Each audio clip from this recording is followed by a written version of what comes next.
I should be good. I should be live. Let me see real quick. I should be live. All right, nice. Let me get the menu theme on real quick. Where's it at? That should be good.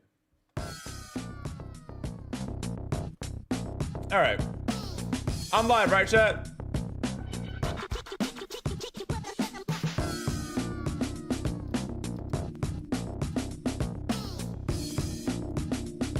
Okay, I'm live, yeah.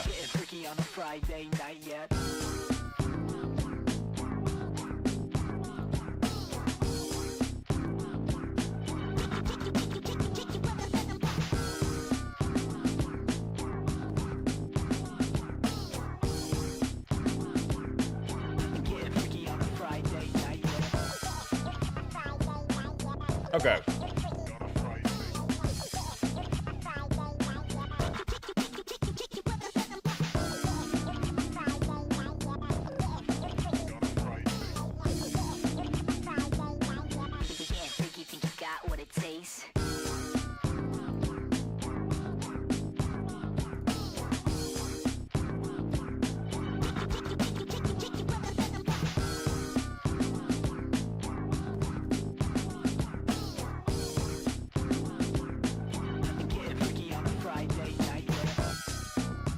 Okay, chat. We talking base game today, boys. We talking base game. Hold on. Real quick, let me get the chart editor theme on real quick, chat. Don't worry, the stream's not bad. I'm not. People thought I'm gonna quit FNF. That's not what this stream's about. Hold on. Hold on, let me say in chat. I feel old already. Hold on, chat. Firstly though, chat. How's everybody doing today? What's going on, boys? Hey! I got a croissant with tuna and ham and cheese. I mean that right now. How's everyone doing this fine day today, chat? Happy Pico to everybody, by the way. What's up, Jay? What's up, Crew? What's up, Gooey? What's up, Zandy? What's up, Simply? What's up, Jan? What's up, UI? What's up, CWB? What's up, Frost? What's up, real guys? How you guys doing today? What's good, PP? Hey, I appreciate that name, bro. What's up, Zandy? What's up, Clover? What's up, Zell? What's up, No Happy? How you guys doing today, chat? Now, to clarify with you guys, this stream is not like I want to call it a rant stream. I just felt compelled to go live today to talk about this stuff because it's like, as you guys may have seen, Weekend 1 is officially 2 years old. And I saw that today and I was like, well, sorry, no, you guys saw my reaction probably. I saw that today and my expression was, let's just say it was not, I wasn't happy. I was pretty, this was my face when I thought about that. You know, 2 years ago, you know, I was screaming my butt up at that update and I was like, damn, we really got that shit. Oh, so what's up, Mar? I haven't seen a hot minute, man. So I was thinking like, I feel like it's just been a weird kind of ongoing thing. And I thought the best way to get my thoughts out would be to openly discuss it with you guys. Because I feel like making a video kind of comes off like I'm trying to attack the devs. And I understand things are going on behind the scenes, right? To clarify, I already know that. But like, I just feel like it'd be good as a community and as my people that are here for mostly FNF content that we just spend a few hours a day just talking about it. Let's talk Funkin', you know? I feel like we should talk about stuff, you know, see what's going on, right? But firstly though, chat, obviously, I hope y'all having a good day. It's not like a scary stream, you know? I hope it's not that case, you know? Like, I'm not gonna deny to see the evidence stuff that's been happening, but it's like, a typo? Night Funkin'. That's fine. BFDI 26 updated. I'm not playing mods today, chat. I don't plan on playing mods for a while. Until I think Hypno, when it comes out, I'll probably play that. You are the ambassador FNF? I mean, that is another thing too, because people say that, and like that made me also feel like more compelled to at least speak on things. I mean, obviously I understand in the grand scheme of Friday Night Funkin', I am but a small person, right? But I also understand that regardless of what I think, my voice on matters has an impact because naturally I have a following behind it.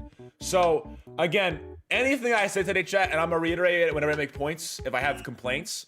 Whatever I say about base game today, it's not against anybody specifically, because obviously you guys know a lot of the developers and a lot of people behind the game I know personally or am friends with. So naturally, I don't want to come off like I hate those guys. It's more so a thing on FNF in the general public eye, right? Does that make sense, chat? That makes sense, right? That makes sense, right, chat? It's out of love, like, because obviously I'm gonna spot. I mean, you guys see the background, like, literally, I got a poster right there. I got my mug. I care about this game, right? But I sat there and I was like, I want to say something, but not in a bad way. I just feel like it'd be good to talk about it because, you know, today is an anniversary of Friday Night Funkin' history. So why not talk about it? You know? You know what I mean? That's all it is. But firstly, I want to start on a more positive thing, because obviously, you know, Funkin' News indirectly, you know, Taz kind of indirectly caused this stream to happen, to be honest. But naturally, you know, a post I made today talking about how in the last 2 years, we've gotten a good amount of stuff. You know, Friday Night Funkin' did come back 2 years ago today, which is awesome. And since then, there has been a lot of stuff that's happened, right? We've had Weekend 1, the first major update back, the Results Pit Stop update, Playable Pico update, the Metal update, like remixes, and of course collabs with La Seraphim and Necro Dancer. So I want to ask you guys openly, chat, which update so far has been your favorite? Out of all these, like all the things since FNF's come back post week 7, what is your guys' favorite? Let's start with a more positive topic before we go to other things. Because I think personally, for me, I think Weekend 1 was the most exciting, but I've enjoyed every update after more. Does that make sense? What's happening, Lagoli? I feel like Weekend 1 has the most impact of all these, in my opinion. Does that make sense, chat? I would say, like, to me, how I feel about all this is, don't be wrong, I think the last 2 updates have been my favorite music-wise, but Weekend 1, like, I mean, you know, Anniversary Day, Check Newgrounds, it was all out. That was huge. That was huge for the game. It was amazing, right? And that was like for a very brief time, like the old fandom was coming back, and that was such a beautiful initial release. I really enjoyed Weekend 1. That was awesome. I mean, like, I literally have, like, I remember, like, I don't have the clip of it, but I remember very, very strongly that when it came out, I screamed in the call I was in, I left VC, and I immediately made a thumbnail and went live. Like, I didn't even make a thumbnail like that. I just made, like, the girlfriend heart art. I took a picture of that and just went live. And it was amazing, right? I think overall, though, I think the biggest update, objectively speaking, for the game, honestly, is the mobile release. Does that make sense, chat? I think although Weekend 1 and also was like really big for the game for OST, I feel like the most beneficial update with this game has been mobile, because there were so many fake versions of mobile FNF. I feel like it just, like, having it officially on the App Store and Google Play, it was so beneficial. Does that make sense? Okay, get out of here, bro. Get out of here, bro. I'm not. I'll pull up versus Kade right now, bro. Don't even tempt me, boy. Don't even tempt me, bro. I'll pull it up right now. Pull it up right now, bro. I'm just playing, bro. How you doing, Kade? I'm sorry. Hey, it was good back in the day, bro. I'm chilling. Don't worry, Kade. I love you guys. I'm not hating on anybody. I just want to talk about stuff with my chat. That's all it is today. You know what I mean? That's all it is. Did I misspell the title, chat? Someone said I had a typo error. Where's the typo? It's okay, though. But I think mobile was a huge thing. And I think that was, like, my favorite thing for the game as a whole. Like, not, like, update content-wise. Just I think that having the game on mobile and then pushing updates out on mobile and PC at the same time is going to be, in the long run, the biggest thing they've done. Because naturally, there's a lot more people that play FNF on their mobile, right? I feel like that's more of a common thing now than it was before, right? I mean, someone at a college party I went to played FNF mobile, and I felt really weird because they didn't know who I was. So I just saw it in the corner of my eye, and I was like, "Oh, what you playing?" You know, it felt really weird. It felt really weird to see that in the wild. But that's how big the game is now, right? Does that make sense, chat? Is Slay Spire 2 a mobile arcade? I haven't played it yet. Like, that was huge. So I'm not bothered by that at all, right? Okay, chat, should I pull up FNF real quick and just play the game while we talk about this? Okay, no, it's just the first one? Okay. That makes sense. What's up, Kai? But no, it's like, I feel like that was really, really cool, right? Like, I really did enjoy that. Did they say anything about week 8? I guess that's part of why we're live today, because, I mean, I'm not the kind of guy that sees the whole, you know, years ago, FNF had this update. But naturally today, just we're talking about just what we think about FNF and, like, you know, the future of it. Not in a bad way, but I mean, yeah, there hasn't been anything for week 8, like, posted. Which I don't know how to feel about that. Like, I mean, week 7 was about 5 years ago, right, chat? When did week 7 come out again? I want to say 2021, so that was 5 years ago, right, chat? Can someone confirm that with me? Breezy, get out of my chat. Like, don't get me wrong, chat. I'm a Silk Song fan. I can be patient, but I'm trying to think about it. Yeah, that was 5 years ago. Okay. So it's like I don't know, right? Like, I don't want to, like, I want to say certain things, not like things that are leaks, 'cause I don't know anything about the game, but like, I want to say things that I feel like would be like more of a hot take, but I want to be like, again, I don't want whatever I say today to be like a thing against the developers, right? Like, you guys know I care for this game a lot, but it's like, yeah, it's strange how we don't know anything about that still, right? I just did that as well, Lagui, because there's the fun contributor space. Like, don't get me wrong, I do like what they're doing. Like, it's cool. Like, it's not like it's a mixed bag, you know. Like, I don't want to sound like a spoiled little brat, obviously, because I know, like, you know, people look at me as like an FNF person, which is fine. But it's like, yeah, in my case, I don't know how to feel about it. Like, I love this game, and you guys know that very well. So to me, it comes off strange. I want to say strange that we're this far in and we still don't know what's happening with week 8. That's where I get confused, because I feel like in our position, chat, right? Like, we've had a lot happen. Like, a lot has happened with this game, right? But at the same time, like, it's like you're so close yet so far from like the next progression. Does that make sense, chat? It's like, it's strange. Like, I love what they're doing with the updates. Like, the Destination Weekend 1, playable remixes, like, you know, all that stuff was really, really cool. But for me, I'm just like, I guess I'm a bit lost on why they have been so quiet about it. Because obviously, there's been clips and posts about, like, you know, at this point years ago, so it might be outdated now, about how, like, you know, a lot of stuff for the game is done, but we haven't really seen it, you know? What would I like in Friday Night Funkin', penkaru? Like, in the game? Or are you asking that as like as a joke question, because, like, I'm talking about your game that you work on? Like in the game. That's a good question. Chad, don't answer sex update, but y'all can answer this with me as well. I guess, well, I mean, I think that was something that I dislike, or I don't already like in Friday Night Funkin', because what is in the game and what's out for the public is great. I guess it's anything I'd want to see, or I'd want in the game, which is not already planned, that I know of.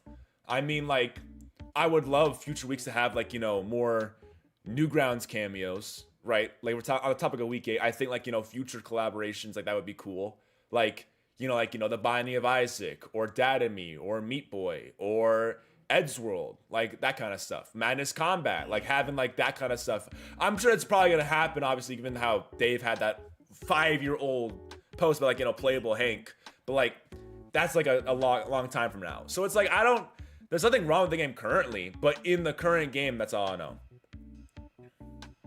Okay, so now why is Hundrec here, bro? And why, Tasu, this is your fault, by the way. This is your fault. This is why I'm live today. I saw that tweet. You saw my face. That's why I'm live today. That tweet pissed me off. I'm kidding, though. I'm just playing. I'm playing. But no, it's like, I love the game. Obviously, chat. So I don't know. It's like, there's something I don't think that they're already doing. Because, I mean, honestly, okay, not to beat a dead horse, but let me reassess the Kickstarter so I understand, like, what is already going to happen with the game. Assuming nothing changes. Wow! Wait, that's really... Hold on. Chat, when I look up Kickstarter, FNF comes up first. Is that normal? Like, oh, look, chat. Kickstarter, and then right after FNF. Oh, it's a recent. Okay, never mind. That's why. I was about to say, that's crazy aura. Never mind, since I had first, I didn't see that. Oh my, that would have been funny. Oh, man. But no, it's like, I'm not sure, chat. Let me pull it up real quick.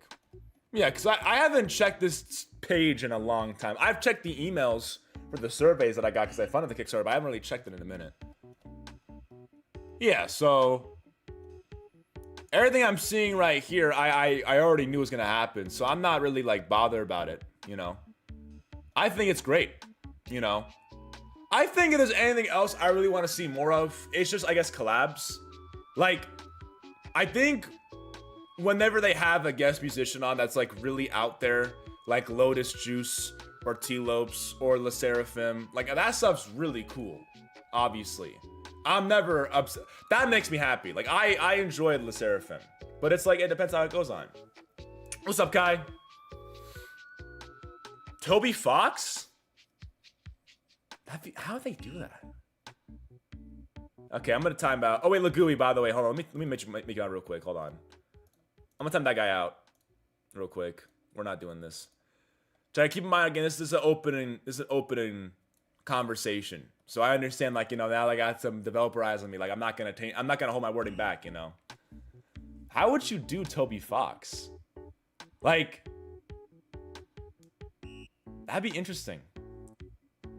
Someone just talking about leaks, or like asking if there's leaks for the game, and I'm like, come on now. I guess like when I think of collaborations, I don't really know who I'd want to have collab with Base Game. Chat, who would y'all want to have as a part of Base Game, like music-wise, like collaboration? What's up, Kyo? Sonic would be cool. Miku would also be cool. I see the vision there. Femsol, Pink Panthers would be great as well, actually. Is that how you say it? No, Pink Panthers? Sorry, I should know. CG5, let's calm down. Let's calm down. Let's calm down. Let's calm down. Let's calm down, guys. Oh, J-Pitch would be cool. I would like that as well. What's up, lad? Penkaru collab?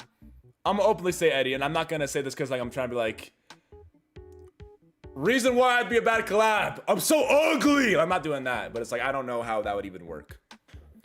Unless they have a cutscene that requires a live person instead of an animated person, and they ask me miraculously to do that, it would never happen. Because I mean, my music's not. Yeah, no, that would not work. No, unfortunately. Parappa? Is Parappa's IP still like owned? Like what's going on with that? Scratchin' would be cool. I can see this video on Scratch Melody. I never played Scratch Melody, I don't think, but I do see the vision there. That would be cool. Like, generally speaking, that'd be cool. Music slaps, bro. Maybe my private stuff, most of my public music is ass. But I'm not talking about music. I don't think, I don't know. I don't really, I'm not trying to self-depreciate, but it's like, you know, top three might be a bad musician. Number one, I'm so ugly. Like, I'm not doing that, bro. But it's like, I don't know. I'm not sure. What type of communication would I like to see post week 8? Well, see, I know that you said in that one server that you're going to be, I think, taking lead about that, unless I'm mistaken. Listen, I'm not gonna beat around the bush, okay? What I want to see, here's my thing, okay? This is gonna be my first, I guess, dev-specific comment, okay? And if you disagree with this chat, that's totally fair. But I'm gonna be honest, because I'm not gonna pull my weight around people that are affiliated with the game, right? I'm not gonna, act differently around you, Hundrec. I'm gonna keep it a real. Communication I want to see post week 8. I want to stop getting my information from Dave Phantom Arcade Twitch stream clips. I think that the fact that it's normalized to a degree, how all news we kind of get outside of Funkin blog whenever it's done, is archive stream clips should not be the norm. Like, I have always disliked that. And I'm openly going to discuss that. I know it's not in your control. I know he's going to say whatever he wants. He's the main artist of the game. But there's got to be a better way to tell about what's going on aside from that. I think that's fair. Right? I think that's a fair point to make. And I'm glad you agree. Like, I think, like, naturally, you guys saw my tweet. I love the fact that Funkin' Blog had that thing. And the thing they announced for Funkin' Blog with the camera editor, that was awesome. I think Funkin' Blog as a whole would be cool. Like, a newsletter or something that, like, is a more, even if it's just, hey, we're doing this right now, we can't talk about it. I would like that. And I'm not saying that you guys don't do that. I'm just saying it's not done enough. And I feel like, given the scale and scope of this game, that we can't be getting it from stream clips. Like, that's got to be gone. By next year, that should not be the norm. Because naturally, like, let's say, let's not pretend that I'm FNF penkaru, okay? Let's just pretend I'm someone who funded the Kickstarter in 2021 and I'm not invested in modding at all. So realistically, I probably know nothing about base game or what's happening online with it because I only funded the Kickstarter. I was a big fan of FNF in 2021 and I stopped doing it. Or I kind of grew out of it as they stopped updating us on progress between the gap of week 7 to weekend 1. Let's just say that's the person I am. Naturally speaking, I would not know a lot of what's going on right now in that case, especially given if they're from a Twitch streamer I don't watch, right? In the grand scheme of things, there has to be a better way for people old and new to dissect and understand what's going on with development that you guys can't talk about. And I just think, obviously, Dave's streams, while I love watching them, shouldn't be how we get information, right? I shouldn't see Funkin' News tweet, Phantom Arcade said this about week 9. I shouldn't see that. That's all. I think that's my biggest gripe. And I'm not, again, that's not against anybody. I guess if anybody that's against Dave, if it's against anybody, I guess it's against Dave. But I mean, I'm not mad about that because obviously it's his game. He loves it. He wants to talk about it on his stream where he's doing art for the game. I get it, right? I'm not against Dave on why he does that.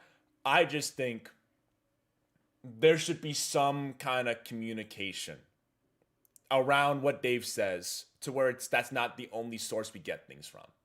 Like, again, if Funkin' Blog got bigger and more properly addressed by the large media people, like, for example, like, you know, you could even do like a Kickstarter post saying, like, you know, like next time you do a thing, being like, hey, by the way, we want to keep updates on our games. We have a blog here if you want us to like subscribe to a newsletter or something. Like, just like a way that people from Kickstarter days can see news in that way.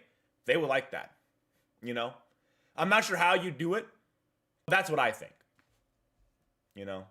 Like, I just want a more, yeah, I agree. Like, I think, I'm not trying to compare games to games, but even stuff as small as, like, I don't know, Toby Fox's newsletters for Deltarune.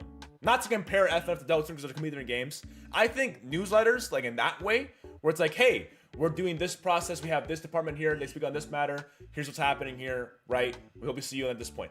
That is good. And obviously, you know, I understand that Toby Fox has spent, like, his whole life making Until Deltarune. That's different, right? But I think that is still, to a degree, not as mainstream, but it's in the right direction. And again, in my position, I'm a Silksong fan. So I understand that compared to Silksong's 7 Years of Silence, FNF is way better. But I obviously still think that, like, you know, naturally, I shouldn't have to, like, dig for it. It should just be kind of there, you know? That's what I mean. And that's the thing too, as well, the song thing, like the pinata. If that wasn't archived, you would have never seen it, right?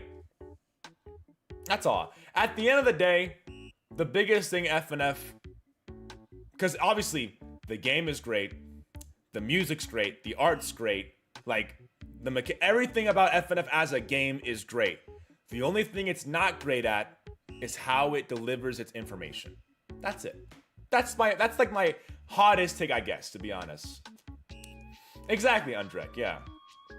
I think problem with communication is that we are not consistent. We hope to improve that. Yeah, I'm not attacking anybody on this because I understand as well. Like, okay, so obviously because I'm heavily invested in FNF still. Obviously, I'm aware that there were years, and I'm assuming even still now is time spent getting like lawyers and higher ups to properly manage FNF as an IP, because naturally it's like a probably multi-million-dollar IP.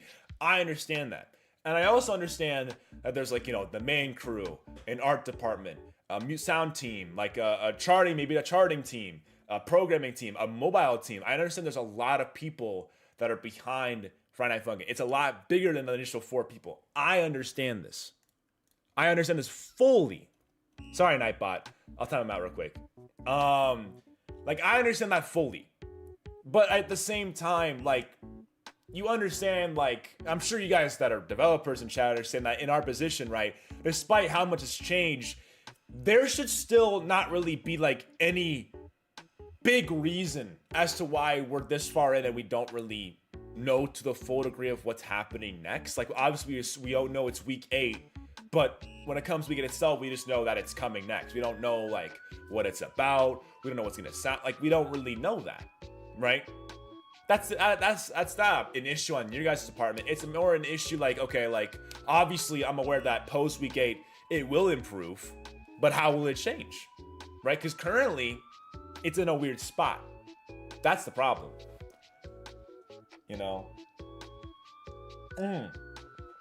I agree. And I think it's like, obviously, I'm not gonna like, make y'all like, shut your mouths for a second, but obviously I'm assuming and I'm hoping that week 8 is this year, because that way, coming around 27, the communication is fixed. Because again, like I keep saying, chat, the issue with FNF to me and everyone else here is that we love the game. Everybody chat can agree that we love Friday Night Funkin'. We love what they're doing. We love the updates, we love what they're putting out, but the issue is not what's in the game, it's how we get information about it. That's really it. That's what I'd say. I think everybody here can agree that FNF's weakest part of the game is just communication. And that's, Yeah, I know, Hundrec. You're good.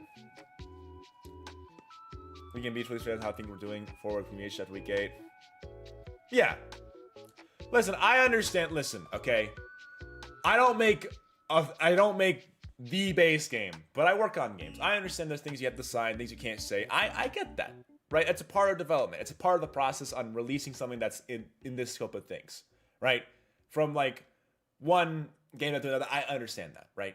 And that's why I'm saying this as someone who understands that, rather than a 12-year-old FNF fan who was in kindergarten when week 7 dropped saying, where's week 8 whenever like an anniversary post happens. Like, I understand it's different, Love you, Kai. Like, I'm not mad at anybody, chat. I'm not. It's okay if we don't even fucking crew. I'll just be openly honest. I don't think that would ever happen. What collab would be perfect for FNF? I don't know, chat.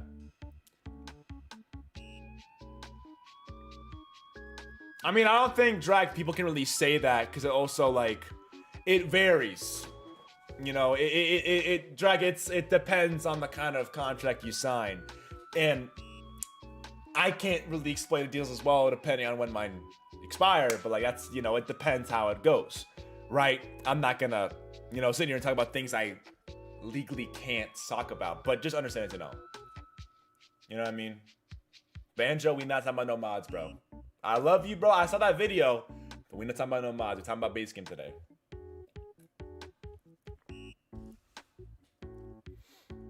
Yeah, Tasu. I know it's not your fault. But like, people naturally, they see that stuff and then like it goes to their head. Yeah, I watched it with the KR, who made the video you watched. Where you're both singing. Yeah. Like, again, I think like, and I don't want to pry if it's something you can't say, Hundrec, but actually, since you're here, like, I did make that one reply to like the post you made about like the Kickstarter update. If I don't know the whole things behind that, is there something holding you guys back from doing Kickstarter updates on like the social accounts beyond Kickstarter, like the YouTube account or Twitter account, like in a post or tweet? Is there something that's holding that back? Because I feel like that stuff would be beneficial. Because I feel like there's a good chance people that find the social accounts are people that are affected by, like, stuff like that. Speedz, bro. You gotta get out of here, man. They're playing Overwatch at Deadlock, bro. Just keep playing. Keep playing the games, bro.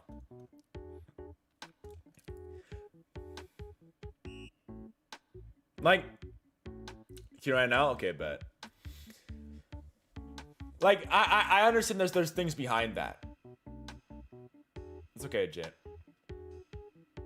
Like, because I don't know, like, what was maybe signed around the FNF developer accounts, but I'd hope that would not be a thing that you can not do.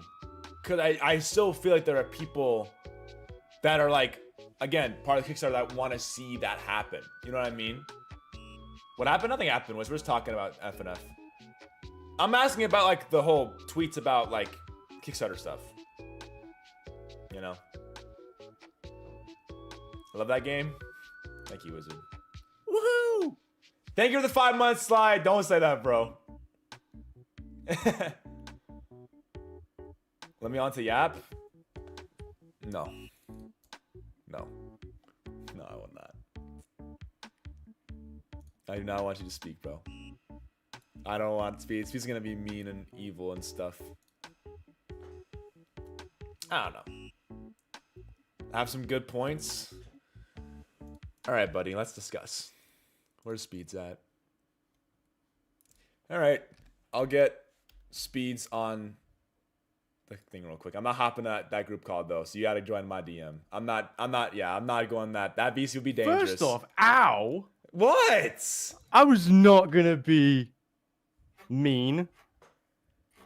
I generally do have some word, like, I feel like I've talked to Fabs about this a bunch of times. I feel like I can comment. Okay. I think what kind of sucks, realistically, is any argument is voided by, like, it's an indie game and that they can take their time.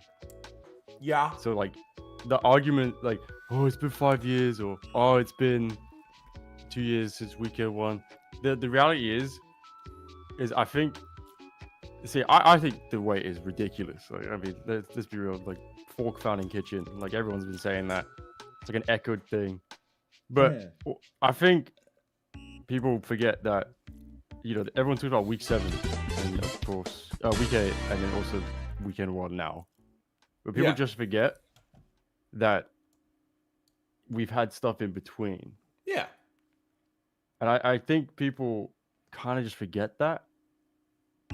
Right. And I mean, don't get me wrong, the stuff is cool, like Pico mixes and direct stuff and, you know, the visuals and whatnot. Don't get me wrong. Yeah. And absolutely. the Seraphim thing was low huge. Key, yeah, that was huge. And people got mad at that for no reason, right? Right. Because people will say, oh, but they should week 8 next. Okay, but if the biggest K-pop group, I don't know in the world right now, I don't know if they're the biggest, like hits you up, an indie Newgrounds game, and they're like, yo, we want to do a collab. I feel like anyone would do that. They didn't get paid. No, I agree. I asked that same thing as well when it came out. I thought that was awesome. Also, thank you for the 2, by the way. Appreciate that, man. And what's up, Star Cannon?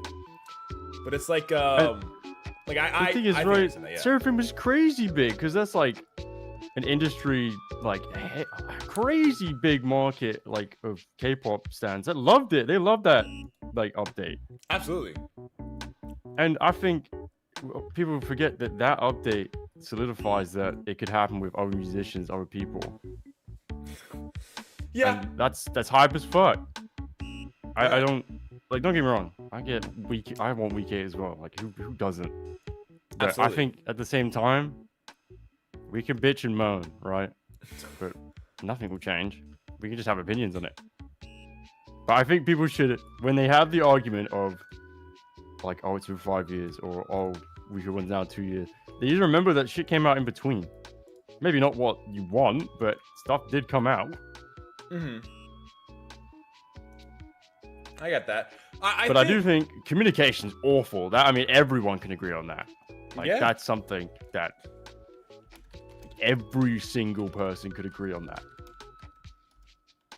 And I agree. I mean, obviously, in my position, like, I love what they've done in between, right? I think that's been amazing. Like, I understand, like, in the grand scheme of things, what's been released isn't the full game, but it's still really well made, and I love what they've done to keep things kind of coming out while we're waiting for that to happen. You know? I do think one thing that I would love for, I guess, whoever could say it, should say, because maybe it's not even how they feel, but it's what it feels like. Right. I think they need to kind of admit that the Kickstarter did way too good for what they were expecting. Because I personally do not think that they were ready for, like, some of those Kickstarter goals. Yeah. I don't think they thought they were gonna hit that. I still strongly remember the tweet made about when Isaac saw the Erect Mode one was funded and they threw up. Like, I get that. That's so much work to do, right? That's so many songs. I mean, when wasn't it? I did like the math or something, and it was like there was a large amount of songs that was like almost under 100. Yeah. But I mean, who knows? Scary, bro. Like, I think. I mean, I get why some people will get like super upset if they're like really passionate about something. Like, I'm a Sonic fan. Trust me, I get it. But at the same time, I think people need to kind of do something else with their lives. I like, in the nicest way possible. Like, Funkin cannot be on your mind 24/7. Like, you guys play Minecraft or something like that.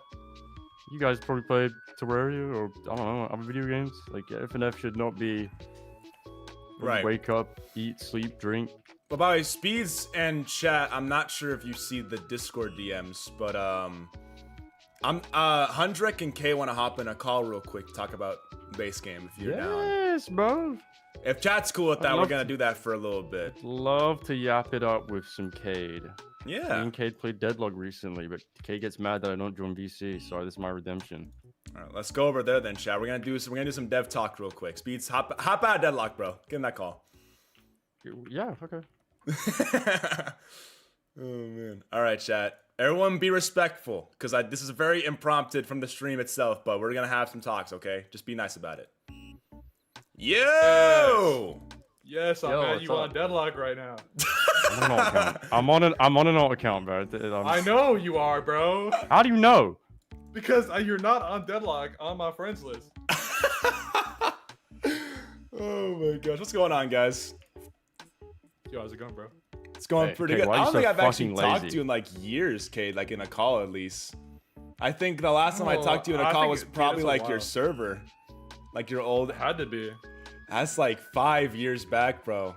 But man, it's just a very I appreciate the offer, by the way. It's just a very impromptu idea, so I do appreciate it. Honestly, the chat's happy about that as well. So it's like, yeah, Hundrec's very impromptu with those ideas and whatnot.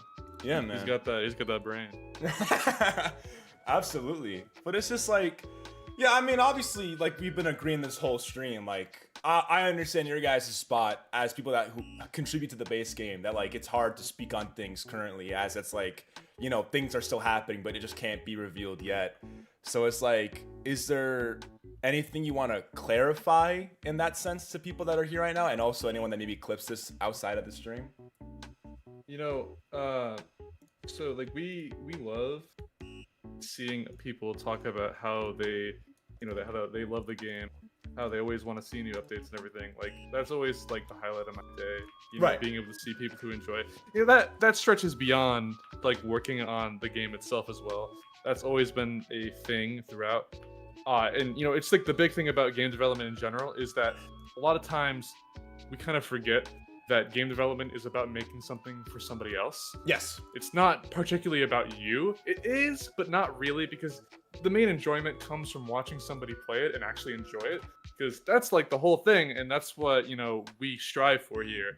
And so we love seeing people talk about it. We love, you know, all the tweets and everything.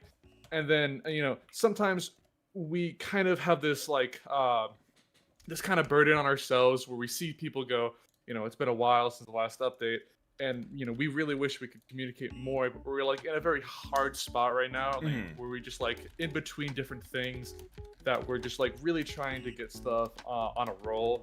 trying to get more stuff. That's again something that we did with the camera editor. We had pop out with a blog post and whatnot that Hundrec made and everything. All of that was just designed to help get us something out for you guys to test, you know, to show that we're not dead and we're not like fucking in an alleyway just like, you know, cranking our meth addiction right now. So, you know, that was our main goal with that, is to say hello, you know, we're doing something, we have this cool thing that we're working on. I think we have another build coming out. It's very soon, Hundrec, right?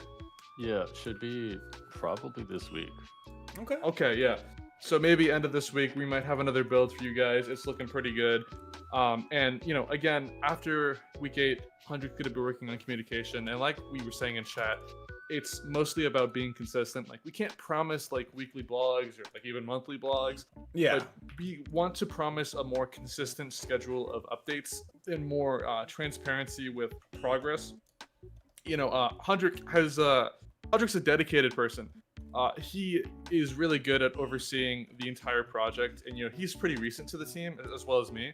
So it's different for them because they have this person who's really communicative with the community, and so he has this like this whole like role right now where he's able to oversee everything, understand what needs to change and what has to has to happen for us to be able to get this communication back on the right track. And so it's taking more burdens from Cam and Dave off of them and shifting them to somebody who doesn't really like. I'm not saying that Hundrec doesn't do anything on development. He does. He's fantastic at working with all the GitHub contributors and all the issues and managing everything, tracking and keeping us on pace. But he also has this burden lifted off of everybody else because you know, we don't have to worry about talking to other people outside of the community or outside of our dev team, right? Yeah. And instead, we can have a dedicated person who is Hundrec, who's phenomenal at talking to people and, you know, doing that public relation. So hopefully, you know, once we do get week 8 out, then we can have way more communication than ever before. That's like the main goal. Yeah. And I understand as well, obviously there's like things you guys are doing that are like for like the grand scheme of things along with week 8. Like obviously the camera editor is a big thing to add in for what's happening. That sounds awesome. It is. No, again, like you saw my post, but I was very happy to read about that when it came out. So it's like, obviously I understand there's a lot of stuff that's behind it. It's not just week 8 that's being developed. I feel like that's kind of like a misconception some people have, unfortunately, where they kind of feel like that's all that you guys are doing, but I know there's more to that. And obviously people have come out, like Dave has said before, there's gonna be stuff that's like, you know, that's also being developed beside it, that's coming out with week 8's update. So I understand there's a lot of stuff that's going behind the scenes for us. So I get that, but some people also may not catch that part. They kind of only assume that it's just week 8 happening now. Yeah. So it's like, I totally get that. I mean, yeah, we're always developing things in parallel with another. I mean, if we weren't, then it would take way longer than it already has been. Like I said before, I think I said this in a tweet, you know, there was a long period of time where like Funkin Crew was like getting its start as a company. Yes. So, you know, there's a lot of stuff where it's like you kind of don't think about, where you just go like, oh shit, yeah, we have to start figuring out how to actually pay people on a schedule, you know, actually employ people, benefits, and, you know, do all this company stuff that even I don't know about. And, you know, they all had to figure that out. So, like, you know, obviously it's no excuse, but also at the same time, it is kind of an explanation for people who don't, you know, want, who, you know, want to know more, but obviously, you know, we can't say explicitly why and that kind of stuff, because otherwise I'd get shot in the head. No, that'd be bad. That'd be pretty bad. Yeah, that'd be bad for my health. Yeah. I don't know if that'd be bad, but okay, Speedz, fuck you. Don't think I forgot about those games. Dude, man. You need to hop in a call, bro. You need to hop in a call, bro. You are obsessed. Can I not watch like Family Guy clips and play the game at the same time? Yeah, in a call. With you screen share. It's okay, bro. I totally get this, guys. So it's like, you know, I understand. Like, I know that like my impromptu kind of sudden thing about talking about today is like, it doesn't, I don't want to come up in a negative way, because I understand how this kind of process works to a degree. So it's like, I fully get it. And I just think that naturally we've all been agreeing on the same points. So naturally, like my only thing right now is wondering like what is your guys' plan currently? I mean, is anything changing, or like is things still going the same path as it's been planned to? I think I can Of course, be comment on careful. Okay. that. Progress, you know, it's not ideal all the time, but something I've been doing is been just rounding up the team in a way that allows them to do their best work. Yeah. And it seems like that kind of position of someone who's dedicated to just doing that for the team has been missing for years, like a really long time. And when I joined the team first, I was like, wow, everything is so disorganized. Oh, everything is just, man, it is such a mess in here. And so I spent my time like cleaning up the room that was essentially like a mansion-sized mess within the team. And that's gradually helped them work better and better. And like Cade said, take the burden off of other people. Like there are things that the programmers or the artists or whoever just don't enjoy doing, but were kind of burdened with because no one was there to do it for them. Right. That's kind of one of my major contributions. It's to take that burden off of them, lessen the load, let them more like rest mentally as well, so that they could just focus on doing this feature for the camera editor or whatever feature we're going to work on. It's all flowing a lot more smoothly. I can say that with confidence. Okay. And I know it doesn't look like anything has changed, but that's just what's behind the scenes. And once week 8 comes out, I'm going to try to expose as much of the inner workings of the company as it happens as I can, because I'll have some level of control over the social media accounts, for example. Right. Yeah, that's what I was asking about earlier. Because, like, I remember I saw, like, the post you made about, like, Kickstarter updates. Like, would you guys ever put that on the official socials, or would it only be through Kickstarter whenever there's updates on that, like the surveys, or, like, how things are going ship-wise? I can't be sure about it, and we're still making progress on that just to reassure any backers here. But, yeah, like, just all Funkin-related news, I feel like deserves to be on the main account. It's just we've fallen into this period of silence that would be awkward to break now. Yeah. But I know that's like not a valid reason for a lot of people, but I've definitely promised, like, I'm gonna be on top of that communication, just saying various things, even if it's small stuff, just as long as, you know, people these days are just asking for pings that we're alive and usually don't get a response from us. Right. So that's why I talked so much in the Discord server, the contributors, and sometimes screenshots of those get shared around. I'm sure you've seen. Yeah. But yeah, I like that I'm able to at least talk to some people in that method, and it's gonna get upscaled. So like you had a lot of suggestions, right? And they were good suggestions. I don't want Dave to be the only source of communication that you would have to scrub through 2 to 8 hours of content to find. Yeah. Like that's the worst thing ever. No one likes that. We all love Dave. We all love his jokes and his music and stuff, but that's gotta change. Yeah, absolutely. Okay, well maybe not all of us, but almost everyone. Just No, we I all love Dave. I love him when he responds. I love Dave. Are you sure, Cade? Are you sure? I love Dave when he plays a little tiny YouTube clip in the bottom right of the stream. And then, like, I like when he says Lord that he makes up on I the know, spot. right? Yeah. Oh, it's so great. I love Dave so much. I know what boyfriend's favorite Pokemon is, and then it changes everything. Okay. Thank you, Cosmos. Thank you for the 20. I appreciate that, man. Oh my gosh. Would you guys like? I don't want to pry if you can't speak, but would you guys say like right now things are kind of like a similar stance as how it was like from like the jump between week 7 and weekend 1, where like things are going on but you just can't say yet because of what's happening currently?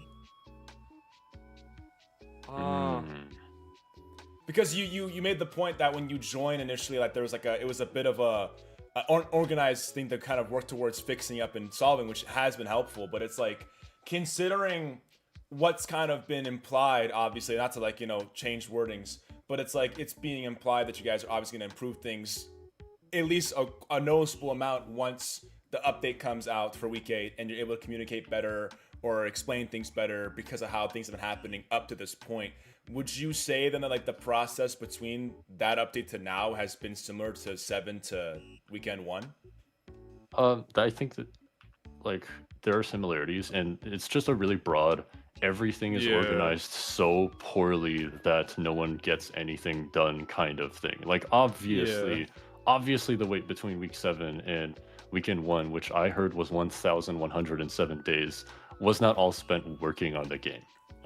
And it's absolutely not because they just didn't want to work on it, as some people might think, but it was because of so many processes that just needed tending to, so many organization things that Cade mentioned already. And I will just say that like for anybody who ever thinks that like like we're not spending like all of our time working on the game, which is true for a few of us, because we like to have like some weekends social life. But I will say specifically, Dave has been absolutely just like going at it like every single day. It's honestly really, really inspiring because he's probably one of the hardest like workers I know. Like genuinely, he does so much, and he is always thinking about the game and is just always kind of pushing us forward. So like realistically, Dave is always the guy who's like 10 steps ahead of everybody else, who's always got that like thinking cap on, always thinking about different ways of making the game even better and better. Right. And so realistically, like he is the driving force, and obviously director should be, right? But he does it so well, and he's just such a phenomenal person. Like I'm sure even Speedz can attest, but like he's a very, very chill guy, very, very nice guy, and honestly one of my favorite people in the world right now. Yeah. To be fair. No, I get that. I mean, it's fair glaze, and I think that I obviously I got that impression as well, because like I think the issue is that, well, obviously the general people behind Funkin, or like that are supporting of Funkin, I don't think everybody is aware of like people like you guys, for example. Like, not like so you guys aren't like obviously great people to be involved with Friday Night Funkin'. Just like most people only know the main 4 people by name. So because of that, like Dave gets a lot more of shade for this, and like I don't think that's his fault because he is working hard. No, People don't think that way. No, I get that 100%, and it just, the crew has expanded. Like a lot of people don't even know that the crew has expanded like dramatically. Mm-hmm. There's way more people working on the game than ever there has before. And I think that's like the best part about how we've been going forward now, is that we're a lot more organized thanks to Hundrec, but we also just have a lot more manpower. We have a lot more people, things, different sections of things. Like we have the whole mobile team working on like a lot of cool optimization tricks always, making the game run better, porting it to different like rendering stuff, getting all that stuff tested, and then we're sending that out to contributors, we're getting all that beta tested and whatnot. Right. That's all really cool. And then we have people like Abnormal, who are working tirelessly to fix a bunch of animation bugs, fix all the animation with like Flixel, and getting all of like the Adobe Animate bugs and shenanigans out of the way, implementing a bunch of cool little tiny stuff, just being super, super cool about it, and also helping a lot with the computers and the GitHub. And then we have like the kind of main core team, which is like focusing on features and everything. And honestly, I feel like we have a lot more flow than we did a year ago. Because actually, I think like on the 11th of April is when I joined, so it's over a year now. And so I'd say about a year ago we were a lot more disorganized. I think Hundrec joined, I don't know, you joined like a month or 2 after me, I forget. May. Damn. Yeah, a month. So a month after me. So yeah, I'd say from May of last year to almost May of this year, things are a lot more organized, a lot more fluid, and a lot more flowing than they were before. And we have a lot. We have a very strong organization system now, And so we're definitely getting stuff done faster than I've ever seen before. So that's one of the best things that have come out of all this new crew and staff. Absolutely, man. That's really nice. I'm happy to hear that. Like, I know that, like, obviously, I feel honestly bad to a degree because, like, I understand that the longer things take behind the scenes, the more that there might be pressure from other parts of the internet of people like, you know, wanting to see what's coming next. And I feel bad that you guys have to be like the main front of that, because it's like, you know, people unfortunately have very high standards in this space, and it kind of goes against, like, or not against, but it kind of like, you know, it makes the tweets that I see all the time, like, I feel bad that that's a thing that's still ongoing currently. So it's like, I'm happy to hear that things are still going well despite that, you know. I hope that doesn't affect you guys at all, because that's like, you know, it's not to put you on the spot about it, but it's like, No, yeah. like, how do you guys feel about, you know, the communication and like how the community feels about that? Like, how does that go against you guys, would you say? So yeah, I'd say for us, you know, it hurts us as much as it hurts you guys that, you know, we're not able to show you stuff. I think one of the like top first thing I can think of off my mind of game development is not being able to show people like all the cool shit that I'm working on, or the cool shit that, you know, the team's working on. And this is like for literally any game ever that I have ever worked on. It is just, you know, I want to show people the cool stuff. I want them to get excited. I would love that.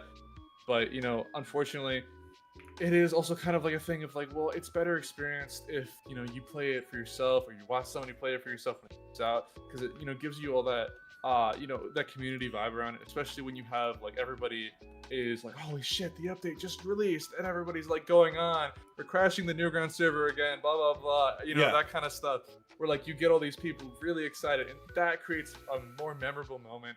And, you know, obviously we want to have that and to keep everybody you know, excited like that. And so again, it does hurt us as much as it hurts a lot of people that we can show you this, show you the progress that we've made. But, you know, we're trying to, you know, keep that, you know, mindset of, hey, you know, it sucks that, you know, this is happening right now. It sucks for everybody, including us, but we, you know, we have to keep pushing through it, and we have to get the game, you know, in a state where we can get more content out. And then, you know, once we have all this content out, then we can start, you know, like hyping that out and just like making sure that everybody gets consistent updates over and over again.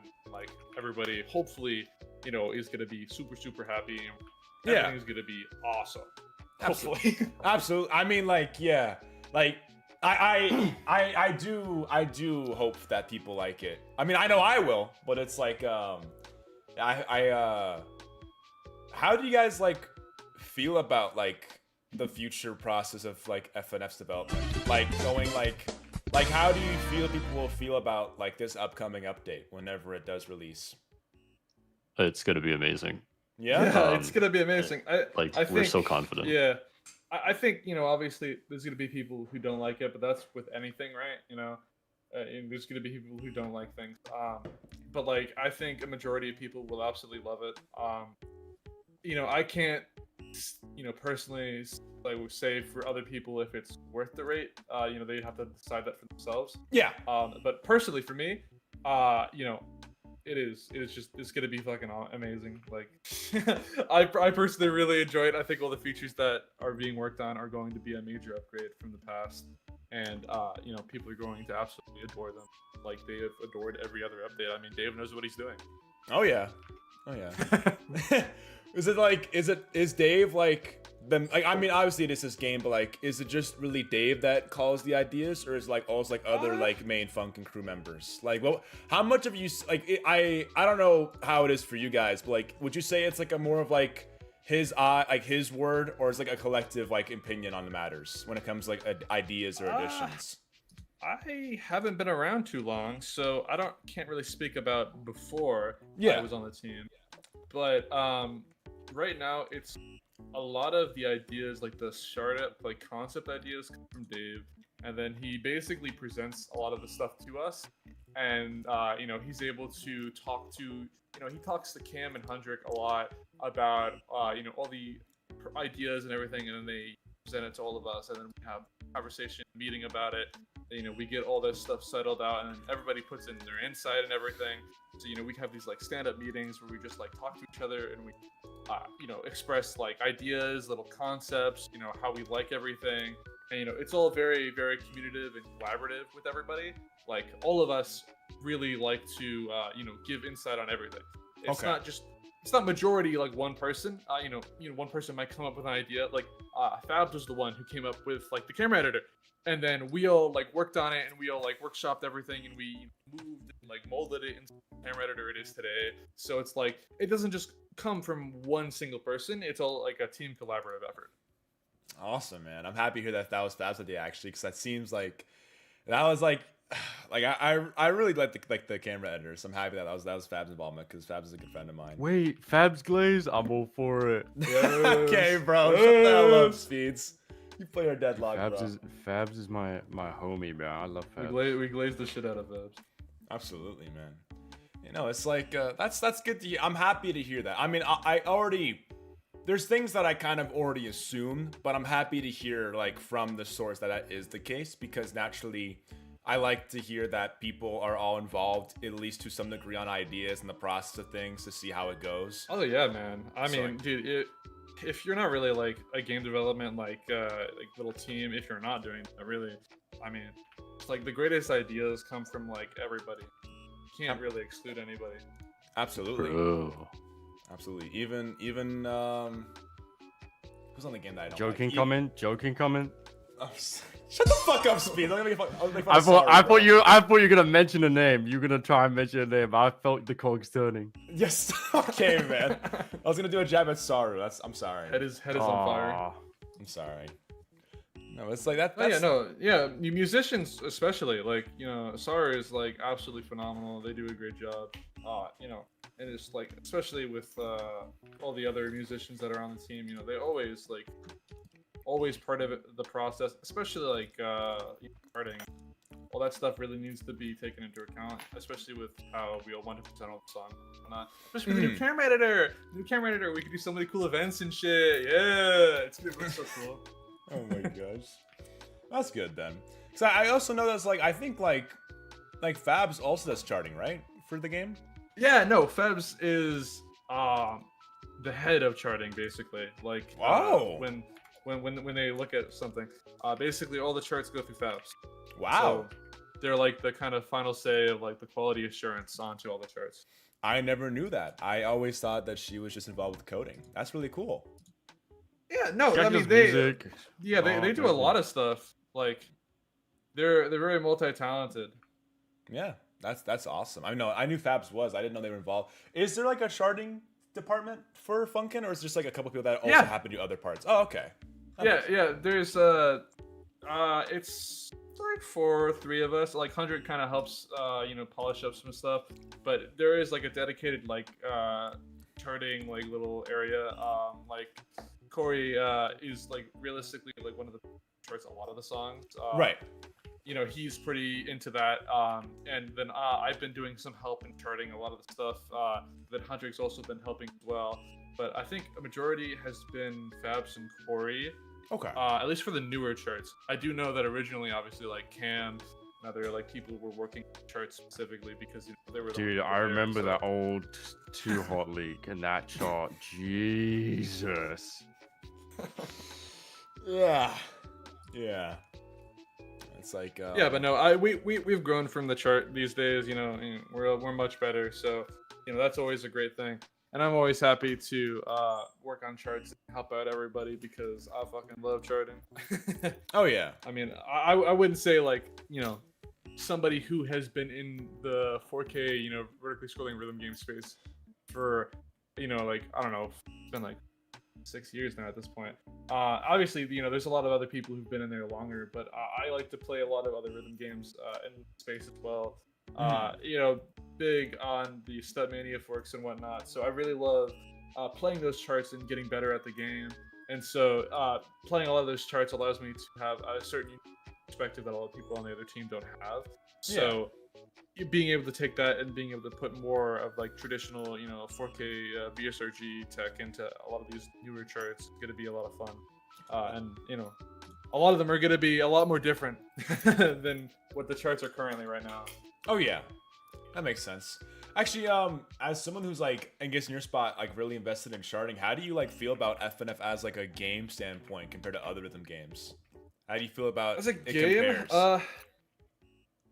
I feel like the main thing that comes out of it is realistically just like the art and vibe. Because I feel like what generally like separates rhythm games from each other is going to be like how they present each other. Because like, I mean, if you think about it, a lot of rhythm games are just like press a button to a beat and that's the gameplay loop, and the Yeah. charts are just like specifically designed by a charter that has like that certain personality and that certain vibe.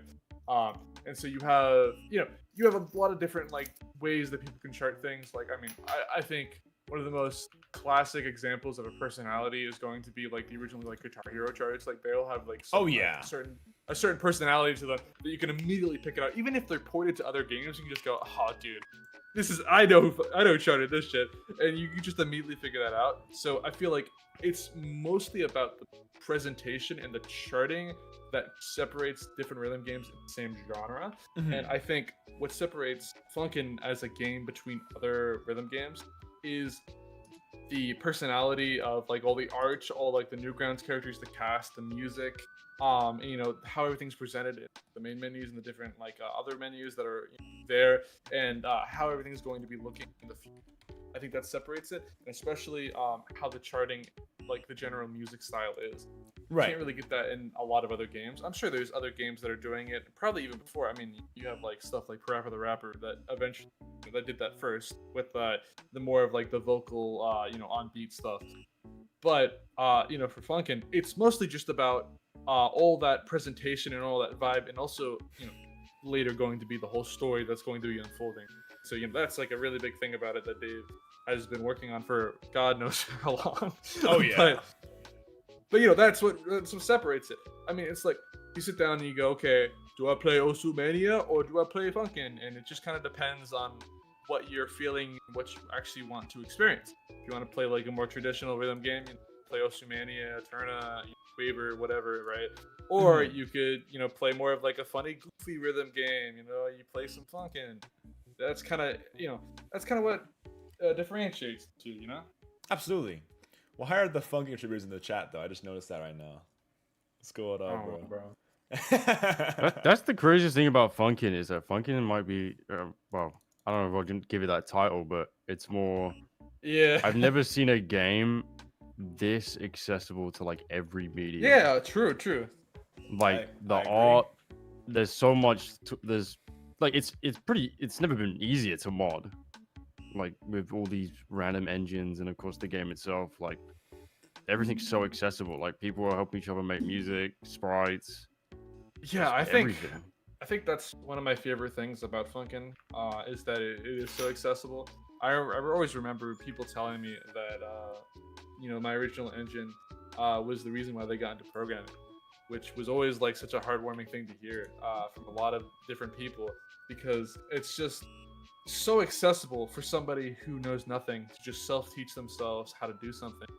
Not only does that promote more tech literacy, which we need in this world, but also it might launch somebody's career. Like Yeah. somebody might get these skills and be able to get a career out of it, find a job, you start commission, for music, for, art, or even for like programming, maybe that's the reason why they go to college and they get a degree. And that's awesome. That's fucking really cool. I mean, shit, I started music because of FNF, realistically. Yeah, exactly. Yeah. Yep. Like I always wanted to do it, but I never like had something to push me to do it. And then when I made fucking Door Stark, that's when like I was like, you know what, I'm gonna try it. And then now look at me, I still do it. Exactly, man. That's why like I love Funkin. Like there are some people out there who I don't know, I think it's weird. Some people are like ashamed to talk about their like history of Funkin because they think it's like cringe or corny. But low key, like Funkin's just I don't know, Funkin's awesome. I don't know how else to put it. Call it glaze, but it's like it really is just I don't know. You could learn anything. Like right now, I could learn coding if I so wanted to, and there's so much documentation on how to do it. Yeah, no, that's like one of my favorite things about it is that you're just able to do basically anything. You're able to figure out exactly what you want to do to make a mod, to make whatever, and then once you are able to do that, that those skills carry up to like real things. It's not just relating to Funkin. Mm-hmm. And that's what's like so magical about it. I mean, like when I originally started programming, my main thing was I wanted to make Minecraft mods. Oh yeah. And so that's like the same kind of thing. It's always been modding for me. How what's it called? How I've just like learned and like done all this self-teaching to myself is just learning how to mod things and form them into different shapes. Like I remember I had this funny interaction with somebody outside of like anything. I was in the Brown Rush Cyberpunk Discord, and I made a mod for the radio to play custom music. And that's just because I liked playing the game and I wanted to play custom. That was you? Yeah. I didn't even know that. And I made that mod, and then I just remember talking to somebody, and they're just like, "Wait a minute, are you the guy who made Kade Engine?" And I'm like, yeah. And he's like, "Why are you here?" And I'm like, "I don't know, bro. I like modding. Like, that's just what I like to do, you know." So it's all been modding all the way down. Oh yeah. That's awesome, man. I'm really happy. Would you say that like in a way like modding can be a good way to like kind of step your way into other like fields and like projects outside like 100%, yeah. because obviously like you start talents with modding, but then you go to other things beyond just like fan projects, like start making your own stuff. Like how do you feel about that? Because there's been a lot of people that I know that have like started with modding and then kind of went to make other stuff. Like I mean like Mason's a big example. Mason did like Yep. Indigo Park. I feel that's a huge thing now.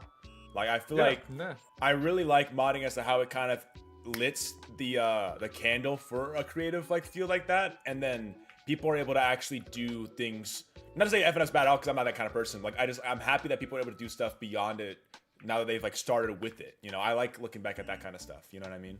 Oh yeah, definitely. Yeah, Unique Geese is like the prime example. I'm so fucking proud of him, bro. Like genuinely, like it brings me a smile to my face every time I see anything that he's doing. Mason is just like, he's so phenomenal. He's such a good friend, and I'm very very happy that he's so successful now. Because like I remember when he was a very tiny streamer on Twitch that was playing fucking mods, and that's how I found him. That's how I became friends with him. And now that he's going out and making his own whole game, and especially when he's got like help from like Tom Rekti, who's making a bunch of music. Again, another person who was in the space already. Yeah. Then started making Funkin musical and whatnot, and then he got connected with Geese through there, and so then it's just like, oh my goodness, it's a match made in heaven, and they just make amazing stuff. And all the people on the Indigo Park too, all phenomenal. And so, yeah, I think just like modding can take you from just like making something cool with your friends to then just going, okay, I learned how to do this, and now let me try to learn how to do this. And you start connecting the patterns together, and then you just get all this stuff in your brain, and you're just like, oh, well, I can do it like this, and that means that I can connect this pattern, and I'm just like, oh, this actually works the same way in this engine. Oh my god, wait, that's working like that, Geese, Mason, had a lot to learn with Unreal Engine and all that kind of stuff. And I remember, him struggling a lot with it, but he still had something that was able to, get done. I think he started off by remaking like Poppy Playtime. I think he had like a little fan project that he like did with Poppy Playtime, and then I forget exactly what it was, but then that turned into like, he's like, wait a minute, I made this in Unreal Engine. Why can't I just make a whole ass fucking game? And so then he just started making a game. He started to, pitching everything together. And, he's a very smart guy. I think he did I think he did like a lot of business in school. So like he's got that like talent already in his mind. Oh yeah. He's a very smart guy, and he's able to just hit that off the road. And so, again, it all comes from modding, right? It's all modding. Yeah. It's going to bang game, my bad.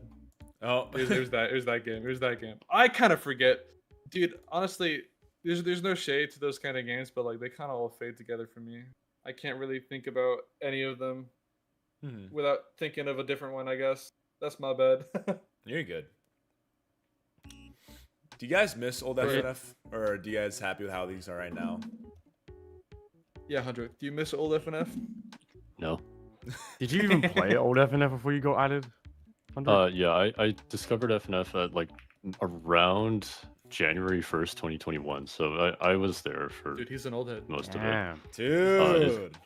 So I love this game. I really love this game. Dude, I dude, I discovered only started know working about on this it because I had a for so long. psychotic ex-girlfriend who was like a new grounder. Who's like, yo, play this game. And then that's when like Pico released. That's like the only reason I know about the game. Damn, bro. I was let's see. One of my friends called me on Discord and he was like, "Hey, have you seen the Siva Gunner rip?" I was like, "What? What is this?" And he shows me and it's like one like Siva Gunner Bopipo rip where he's just like screaming or something. Oh, man. I think it was that one. And they showed me the game because I'd never heard of it. And then that's just how it started, and I'm still like thankful to him for getting me to all of these experiences. Oh, yeah. But it's just out of the love that I have for this game that I was able to actually do something for the game. I waited that whole 3-year wait, and it was brutal. I was like checking the news every single day. I was checking, forgive me for this, I was checking Reddit for Oh. news. Ooh. And that's how desperate I was. But you know, kind of looping back to like what caused that. The bad communication. It was horrible. It was awful. I experienced it firsthand, and I never want that to happen to you guys again after week 8. Didn't we all, man? It's totally valid, man. Would you say that a lot of dev right now is just more focused on like coding than it is much anything else? Things are running in parallel, and they are in kind of departments and whatnot. The programming department is definitely the most core to things, and that's like these are the guys I talk with all the time, every day. Like, hey, did you do this for the camera editor or whatever? Yeah, but you know, other departments are just like a lot more independent, and they can just kind of work like really independently because you know you kind of give them like for like art, like Dave kind of has something where he sketches something out, and then you know if he offloads it to somebody else, you know they already like know what he wants, and then he's independently checking because he just wants to make sure it's perfect. Mhm. And you know that's kind of like the same thing with what Hundrec does with like the programming department is you know we have like the task listed out, and you know then one of us takes it on, submits a PR, and then you know we do like code review on it and everything, and get everything sorted out, make sure it's everything good. We go through a bunch of stuff over and over again, getting everything perfect, and then eventually you know we release it, and then fucking somebody finds a bug in it day one. That's how it goes. Right. Totally get that, man. I love bugs. Bugs are my specialty. That's how I got in. Really? Yeah. So for those who don't know, my background is I was just a really active GitHub user, and I had like never used GitHub until around May, like the month after weekend 1, right? And that's when I was just like, wait, there are bug reports here, and I found bugs, and I can send the bugs to the developers, and they'll fix it. And yes, this is glazing GitHub a lot because if you guys have a lot of bugs that you encounter with the game, right? Like that kind of stuff, we want to know about it. I manage that GitHub now, and I want to hear like, oh, this thing's broken. How so? Can you give me a crash log or whatever? Like, I want to fix this stuff. Like when Week 8 comes out, I want that to be polished. And I'm not saying you can submit bug reports for that, but I'm gonna personally go into every little nook and cranny of Week 8 and try to break it in every way possible. Oh my Like, gosh. that's basically what a quality assurance team does. And Yeah, I'm about to say you're gonna get like play testing to go on for like weeks just to like try and get every single thing that could possibly go wrong fixed. Yeah, exactly. And sometimes I'm just like mindlessly pressing arrow keys and pressing enter here and there, or sometimes I hit F5 and it just crashes the game. I'm like, oh well, there's another one. All right, Cade, get on that one. And that's just how it flows now. Like a lot of the times, like you know, the Pico update was so buggy. Null object reference. Null object reference. Weekend 1 horrible. Pico update. It was like probably second worst.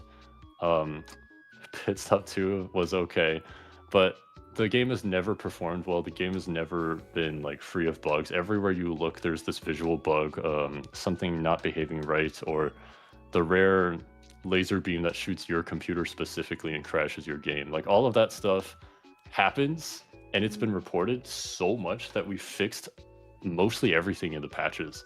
Nice. And I'm so happy to have like been involved with that patchwork stuff. But that moves on to like week 8 because we've done so many patches. The game's actually good now. Wow. Yeah, week 8, I'm gonna play test it a lot, and I'm gonna do it for you guys because I don't want another weekend 1 situation again. Yeah. See, people will hear that and they'll instantly bitch, man. There's so many people who are like, oh, more time to develop. God. Dude. Wasn't there like Yeah, Hundrec. Everybody blame Hundrec. It's his fault. It's my fault. Every bug you see from now on is my fault personally. Oh my Yeah, god. just because he didn't find it. Oh man. Wasn't there like I remember when the Pico update happened, like the day of the release, I remember I was live like the entire day. Were there still like I remember there was something happening behind it. Was there like still major bugs on the day of release? Like I remember there being like I remember Eric had kept stepping in and out, and Sarah had to step in and out of my call because they were doing stuff like on the day of release. How was like I remember that? that. Yeah. Was that sorry, I think I missed part of that. Was that the Pico update? Yes, it was. Yeah. Okay. Yeah, that didn't release in a great condition anyway, but I guess like there was some weekend 1-esque crash going on. I don't know the specifics, but Right. it sounds like that's what was happening, and I was there during that stream too, and it was fun to watch. But I felt so much pressure on me, bro. You know, that was a stressful day because they were stressing out on me in DMs, and I was like, guys, I'm just gonna play the game. Like, what do I do? Like, I'm not responsible for this. I remember it was like me, Saru, Eric, and I think Mason, and like they were like, Saru was a little worried. I was like, oh, it's gonna be okay, but I was like, dude, there's 2,000 people sitting here watching. Waiting for the update to come out, man. You have no idea how fucking stressful it is to release some shit like this, dude. It is, because I remember I did get a taste of this when we released the Tricky update. Oh my gosh. And I had 4,000 people watching a premiere, and I was just sitting there fucking quaking, dude. Oh my goodness. Oh That's my why I'm glad you guys don't announce dates. Yeah. At least not anymore. Until they're ready. Like, yeah, that's always good. Actually, do you miss, sorry, not old FNF, do you miss old modding? Like that prime of like popularity it had like in 2021, Cade? You know, I've always been somebody who thinks that source modding is always the way to go. That's kind of why I was like very like sticking with my own engine and sticking with that. I mean, originally Kade Engine was literally just made as a template for any mod project I was going to do. I would just copy it and then just make a thing on it and then just keep updating it later and whatnot. And that was like one and done thing. And keep it going. That was like the main point of it. And so that's why I really like VSlice and all the modding features that Eric worked on with Polymod and all the HScript stuff, because it's basically source modding. Like it basically is, but you can't really like. The only other thing that would be great is if we had like a lot of other games allow you to like patch different like functions in like the original code, and that would be really cool to have, but like we can't do that without like some fucking jank ass bullshit. So that's like the main thing that I would say kind of sucks, but I have always liked being able to control absolutely everything, and if I can't, then you know, if it's abstracted away, it's a lot harder for me to get stuff done because I don't know what's going on. I can't just look at the code and say, okay, what is it actually doing? And you know, a lot of like the earlier days, it was me referencing like how something does in a different file and just having it on my other monitor while I work on another thing at the very start. So I would say I've always been a person who enjoys source modding, and a lot of the other engines that came out after mine were more focused on accessibility and creating an easier like way of creating The characters. Cycles and Beef days. Oh, I remember. Dude, Yo, it's true. Yes. Yo. But yeah, you have all these engines that came out that you know, did all this stuff for people, and that's why people really liked them. Is because they were very, very easy to use, right? Like, Oh yeah. everything was just there. And you know, and then I, had a lot of people who always tell me, it's like, hey, why don't you add this? And I'm just like, well, it's because this, this is my engine and this is how I use it. And so was realistically made for me. And that's why I was using it like that. And eventually it kind of got like mixed into like an engine that was kind of not made for me anymore. And that was kind of trying to like help out other people at the same time. And then, all that drama and everything happened. And then I kind of dropped out for a while. Yeah. I was kind of working on different projects for a little bit, but I mostly kind of was just, dropping out, doing my own little thing. I worked on my own little game for a while. And then, I came back in randomly. Like I just get like a message because I've been working on Hex V3 for a while with Ying. Yeah. And I've been working, on it, with base game because we really wanted it to be on base game. Yeah. And so I particularly would always just like fast forward my PRs to Eric, just like DMing him straight up, just like, hey, here's a PR. This fixes a thing, and can you put it in the base game, please?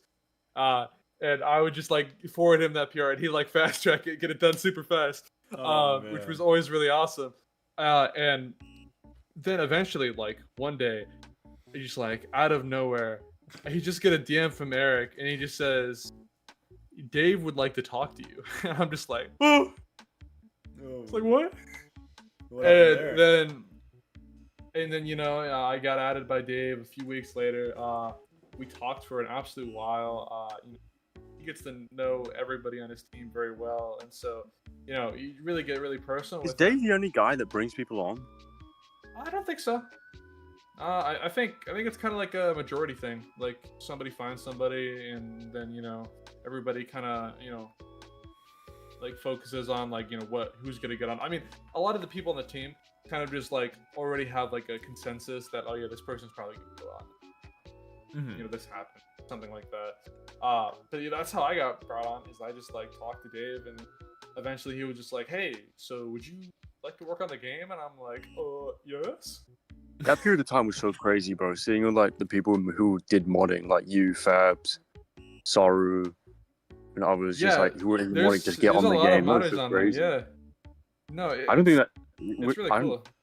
I don't even know if that could even happen anymore. Like, I don't think there's any names that I could think of that would. I wouldn't know. I have no idea. I don't know what Dave's plans are right now. For anything, I think right now we do have like a pretty strong team going on. So I feel like we have a lot of things settled right now. But I mean, like, if we ever need more help, obviously Dave is gonna know about it. And oh yeah. Take what other actions on it. He's always on it. Absolutely. All right, here's the big question. What do you think about the modding scene currently? Big question. Be honest. Be honest? Be honest. Okay. Yeah, I'll be honest. I made a YouTube stream a little bit ago talking about different songs that I think are like what's it called? Different songs that I think are good. And like the way of like how I would personally rank them. Because I always thought that a lot of different like FNF songs have like the problem of kind of being like an infinite chorus. And Penkaru just left, I think he's fucking gone. Wow. Dude, he just fucking left. Dude, he just left. I'm back. Dude, Sorry. You abandoned them on your own stream. Sorry, I wanted to do the bit where I'd walk out the frame when you talk about modding. Sorry, I'm back. I got vegetables. My bad. Didn't want your feelings hurt. Yeah, I'm good. I heard actually, it though. Penkaru's the worst thing to happen to modding. Actually. Whoa! Let's calm down, yo. Let's calm down. Oh okay, no, but for real, my main thing. What you mean? My main thing was always that a lot of mod songs, or like personally in my opinion, are like the biggest thing in a rhythm game is the songs. And so a lot of mod songs end up having this problem where they have like this infinite chorus where they just last for like so long, and they just switch up stuff, and they don't really like take a consistent melody. and I think it's really good that I don't mention any mods here because I don't want to like single somebody out, because I do think regardless, even if your mod falls into this category, that's okay. There's nothing wrong with that, and people shouldn't fucking harass you for it or say that your mod's absolutely trash, or obviously because you took your time out of your day to make something for free. That's awesome at this point. Like, there's no reason why people can't enjoy your stuff because you took out time out of your day to make something free for other people to enjoy. There's nothing wrong with that. But again, my current opinion on the modding scene is that there's a lot of talented people, and that all these people are working on a lot of cool stuff. Like Versus Imposter Legacy just came out, and that's a pretty fun, cool mod. Super big. It's got that huge, well, not really huge team, but like a bunch of people working on it. That's fucking cool as shit. With the Inner Sloth like endorsement as well. It might know, be the craziest mod like that's ever It's released. pretty cool. I don't blame them. They're in very good hands. But that just came out, and that's phenomenal. I don't typically play too many mods nowadays, because a lot of the stuff with just like I don't really have a lot of time. Yeah. But I'll say what Kade was thinking out of my own mouth. They're just not interesting. Oh. Some of them aren't. Yeah, I'd say a lot of them aren't really interesting to take too much time out of my day to play them. There's a few times where like I listen to a mod and then I'm like, damn, that's a fucking really good song, and then I don't think too much of the mod like otherwise. I think the one that I will shout out, which I have to go grab because I kind of forget what it was, but it was like probably the best mod song I've ever heard. I think it was it that one? You were glazing Creep Tour to me, which is the Oh the no, monster yeah, song. the Ziffy song. Creep Tour is fucking phenomenal. Yeah. Creep Tour is phenomenal. Izzy's Dude, music in general is dude, just like it's so good. dude, it's so funny too because I remember I went to it was really funny. We were going to a band together, like a concert, and like we didn't even like talk to each other at all or like see each other, but like we went to the same concert in the same city, and like we were just like talking to each other like through text over like every fucking song that came on. Ugh. Oh, Like man. it was so fucking funny. But the song I'm thinking of, yes, this one.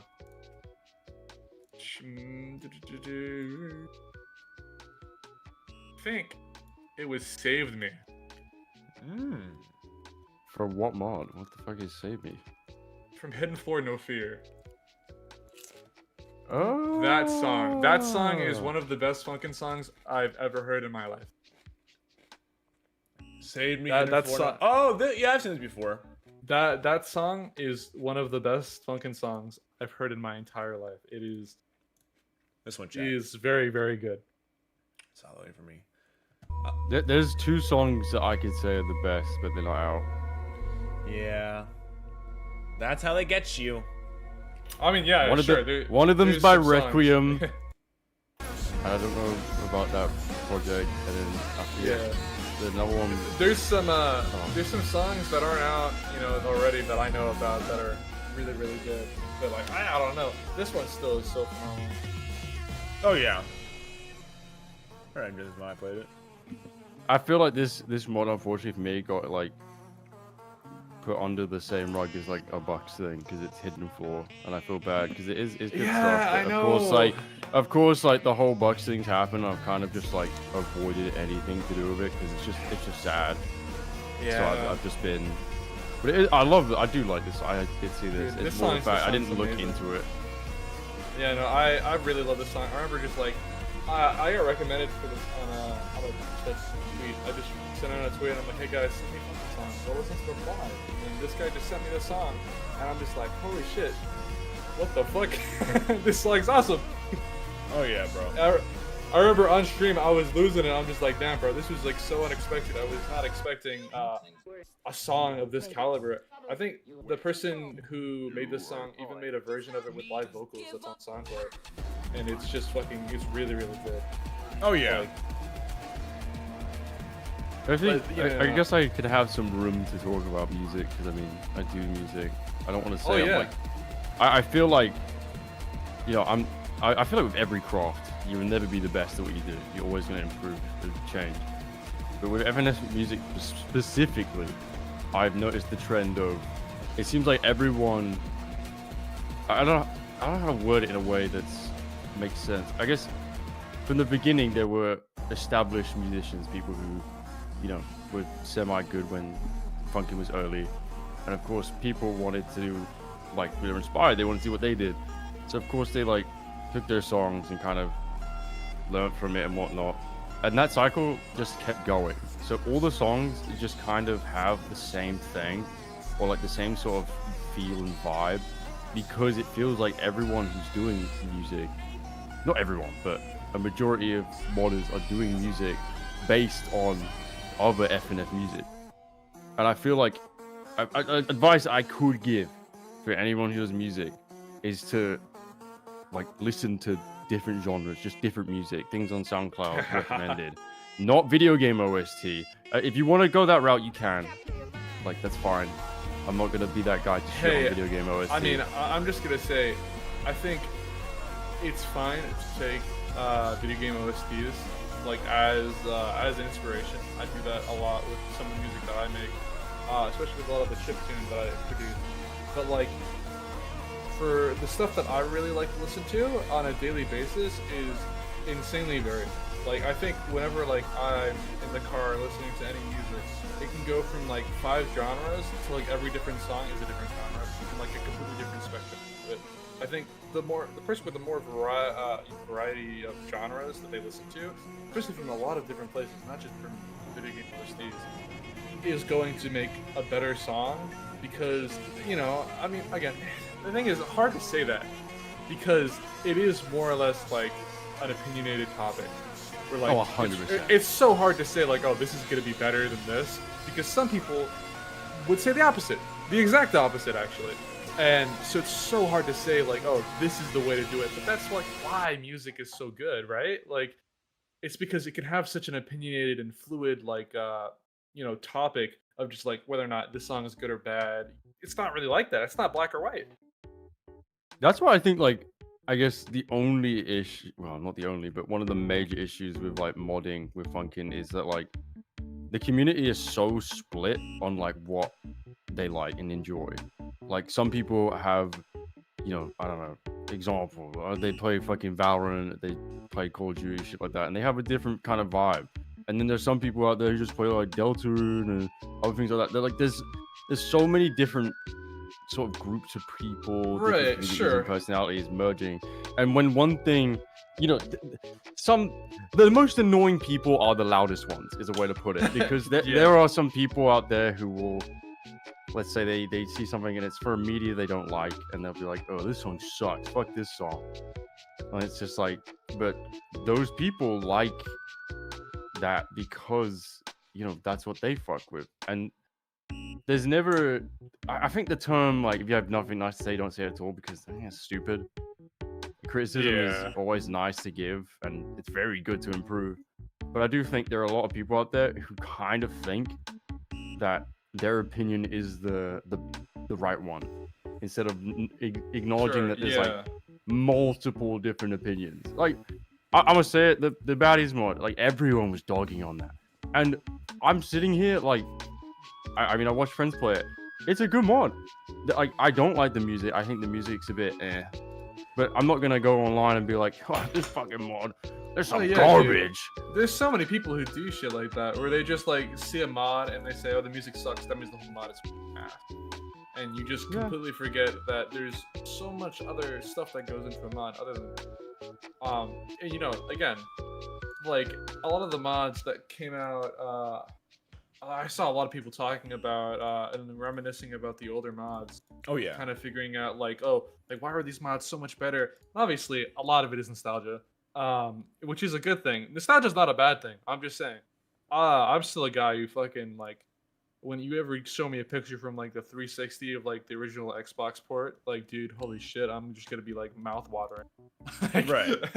I'm always somebody who absolutely loves some nostalgia, but I would say the biggest thing here is, you know, it's kind of like what Speedz said, is that like criticism is really, really good, but I think you would be better off being a lot more positive about something than negative and putting it down, because again, if you're negative about something, especially if you're trying to be like the quote unquote source of like news, or like like somebody's like going like, oh, I am the definitive Funkin reviewer, here is my take on this song is good or this song is bad.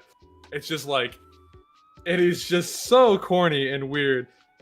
I feel like, again, if you like a song, please, fucking share that you like the song, because that's awesome. If you don't like a song, you don't have to say you don't like a song. But you can also say that you do. That is a crazy comment. I don't want to I interrupt look what to you were see it. saying. Sorry. Yo, true? Okay, man. Okay, my I think if you're gonna be negative or just like not really, Yeah. If you want to say something about how you don't like something, kind of add to it. Like, oh, I don't like this song because of X thing, or I don't like this song and here's what they could do to somewhat Honestly, improve it. best If thing it's you can do. if it's constructive, it's just good.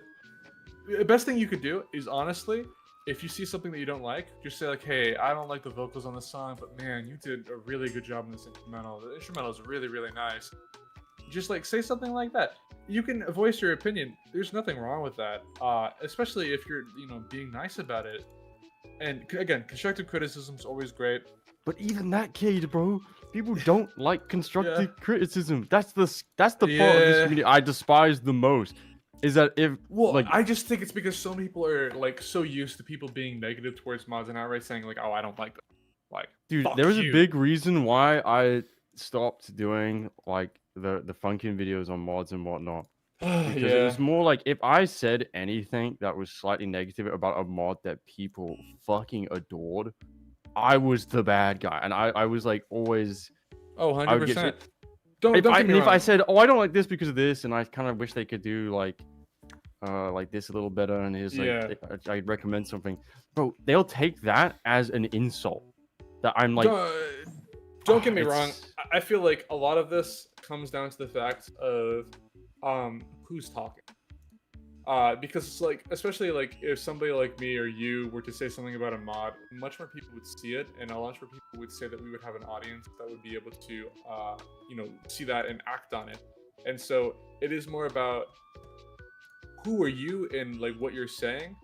The bigger you are, the easier it is for you to fall down. And I've done this before, where I fucked up and I've said some like really shitty things about a mod, and I get fucking dogged on it, and honestly I deserve to get dogged on it for it.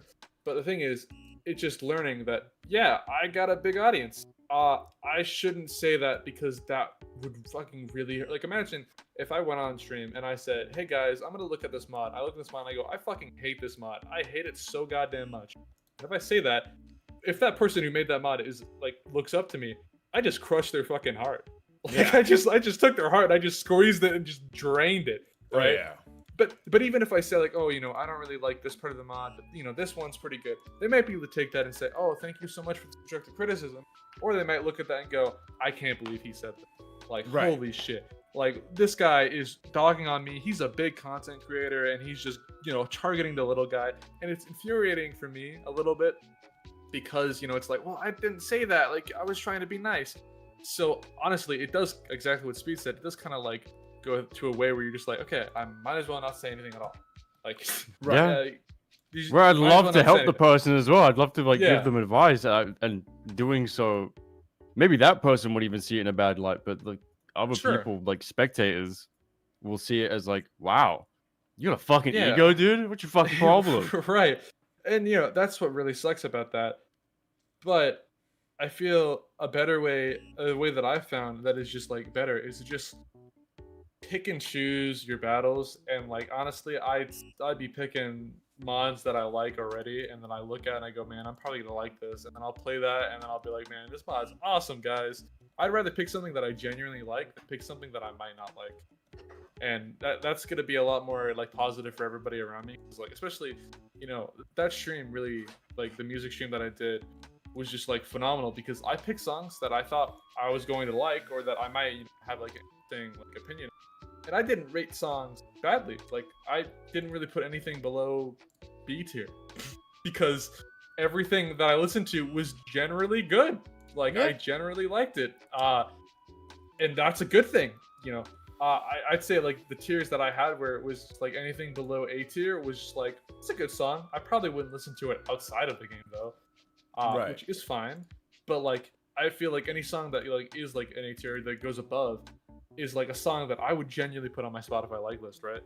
And just have something that I could like listen to in a car, or listen to when I'm on a walk or something like that. I think like songs like that are one in a dozen, like fucking 12 dozen, dude. Just like there's so little songs that really just like spark out to my music taste. Because I personally really like incredibly varied and dynamic. I'm always a big jazz guy, and then I also really love some more like complex metal arrangements. Fine, I just know why it's not doing that. Should be back now. I don't know why I did that. It's been like, I think someone honestly is trying to DDoS me. I'm not gonna lie. It's me. Hashtag getting DDoS. Okay, is it back? Is it back, Looks chat? like it, yeah. Looks like it. Sorry, what were you saying, Kate? Apology. That might happen more than once, so I don't. Yeah, like... no worries. No, I was just saying that, you know, I have a very like dynamic sense of music that I really enjoy. I really enjoy songs that are very dynamic and that push the boundaries of like what I expected them and really go against my expectation.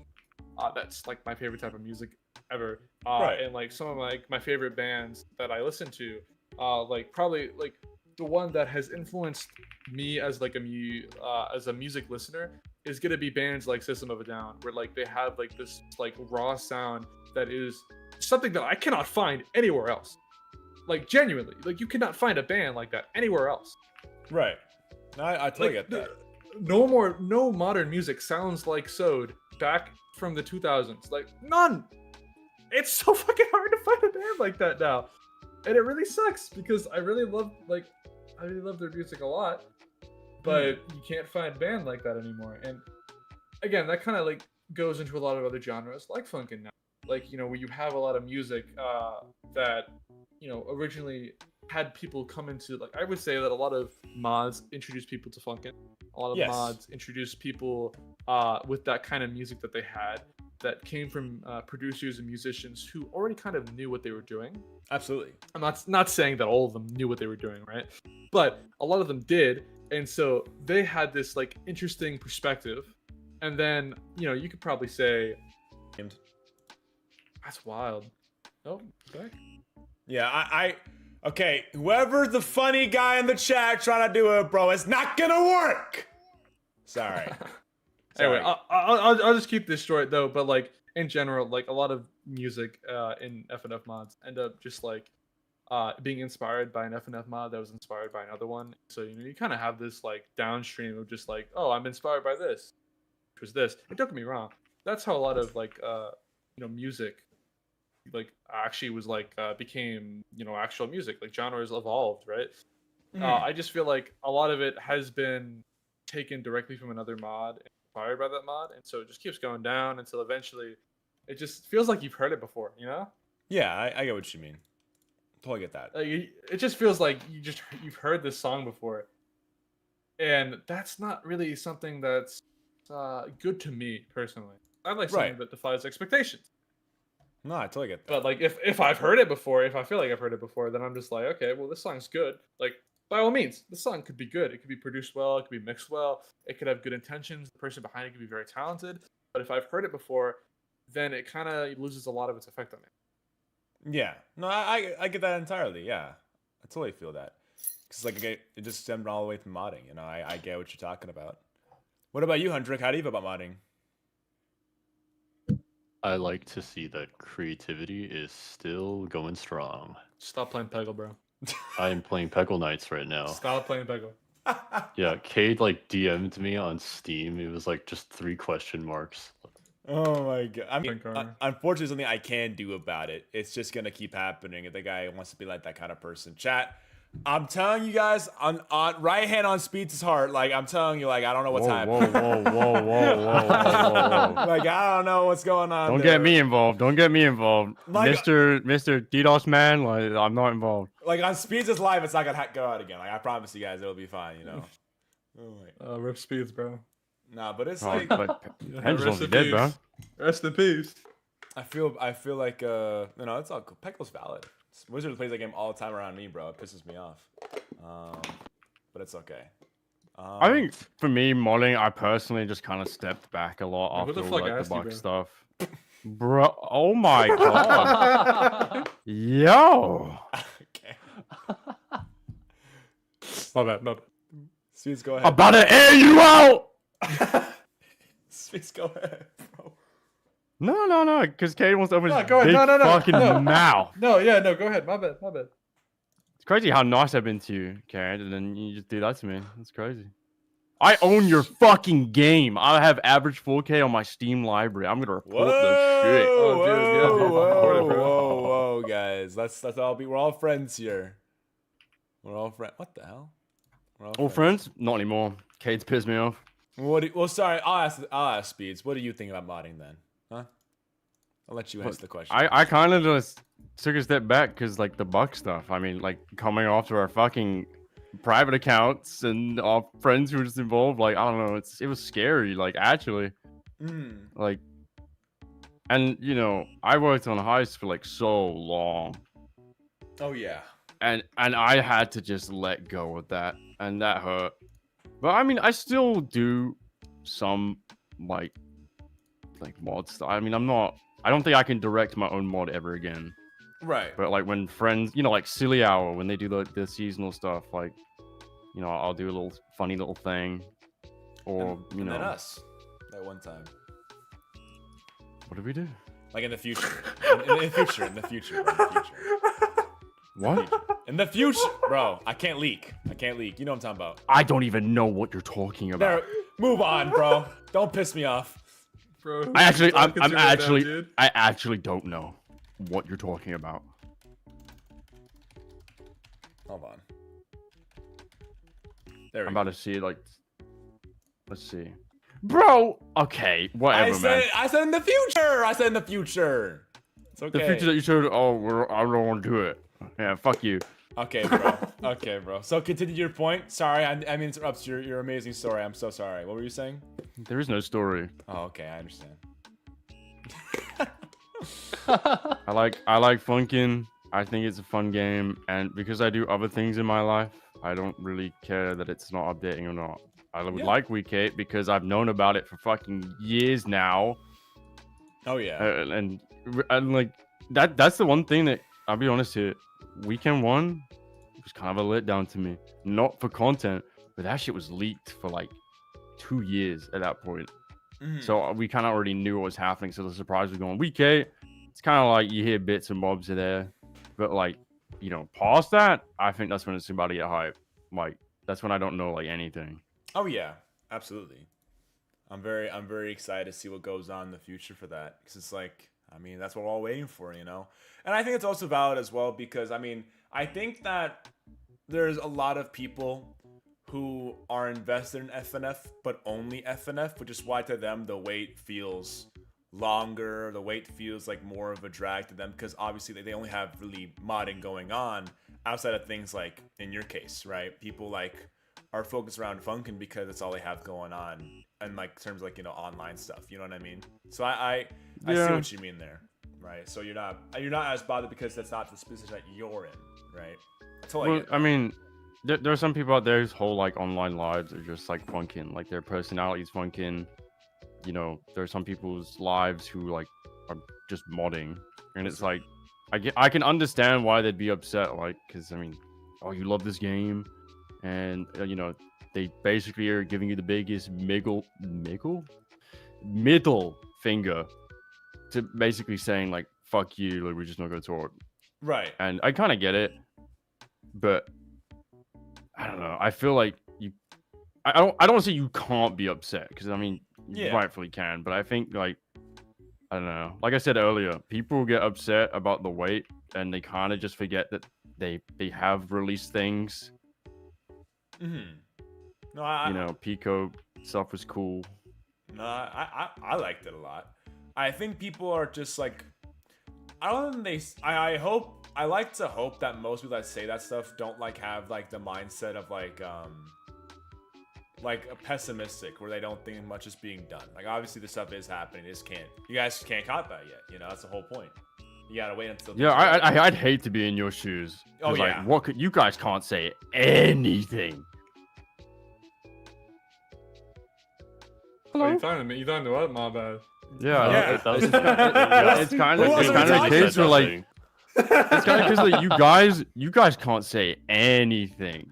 Yeah, that's Like you true. can only talk about little coding things. You can like say that things are going well, things are smoothly, but like you can't tell like specific Oh yeah, thing. dude. Honestly, Loki, I've probably been very used to it for a while.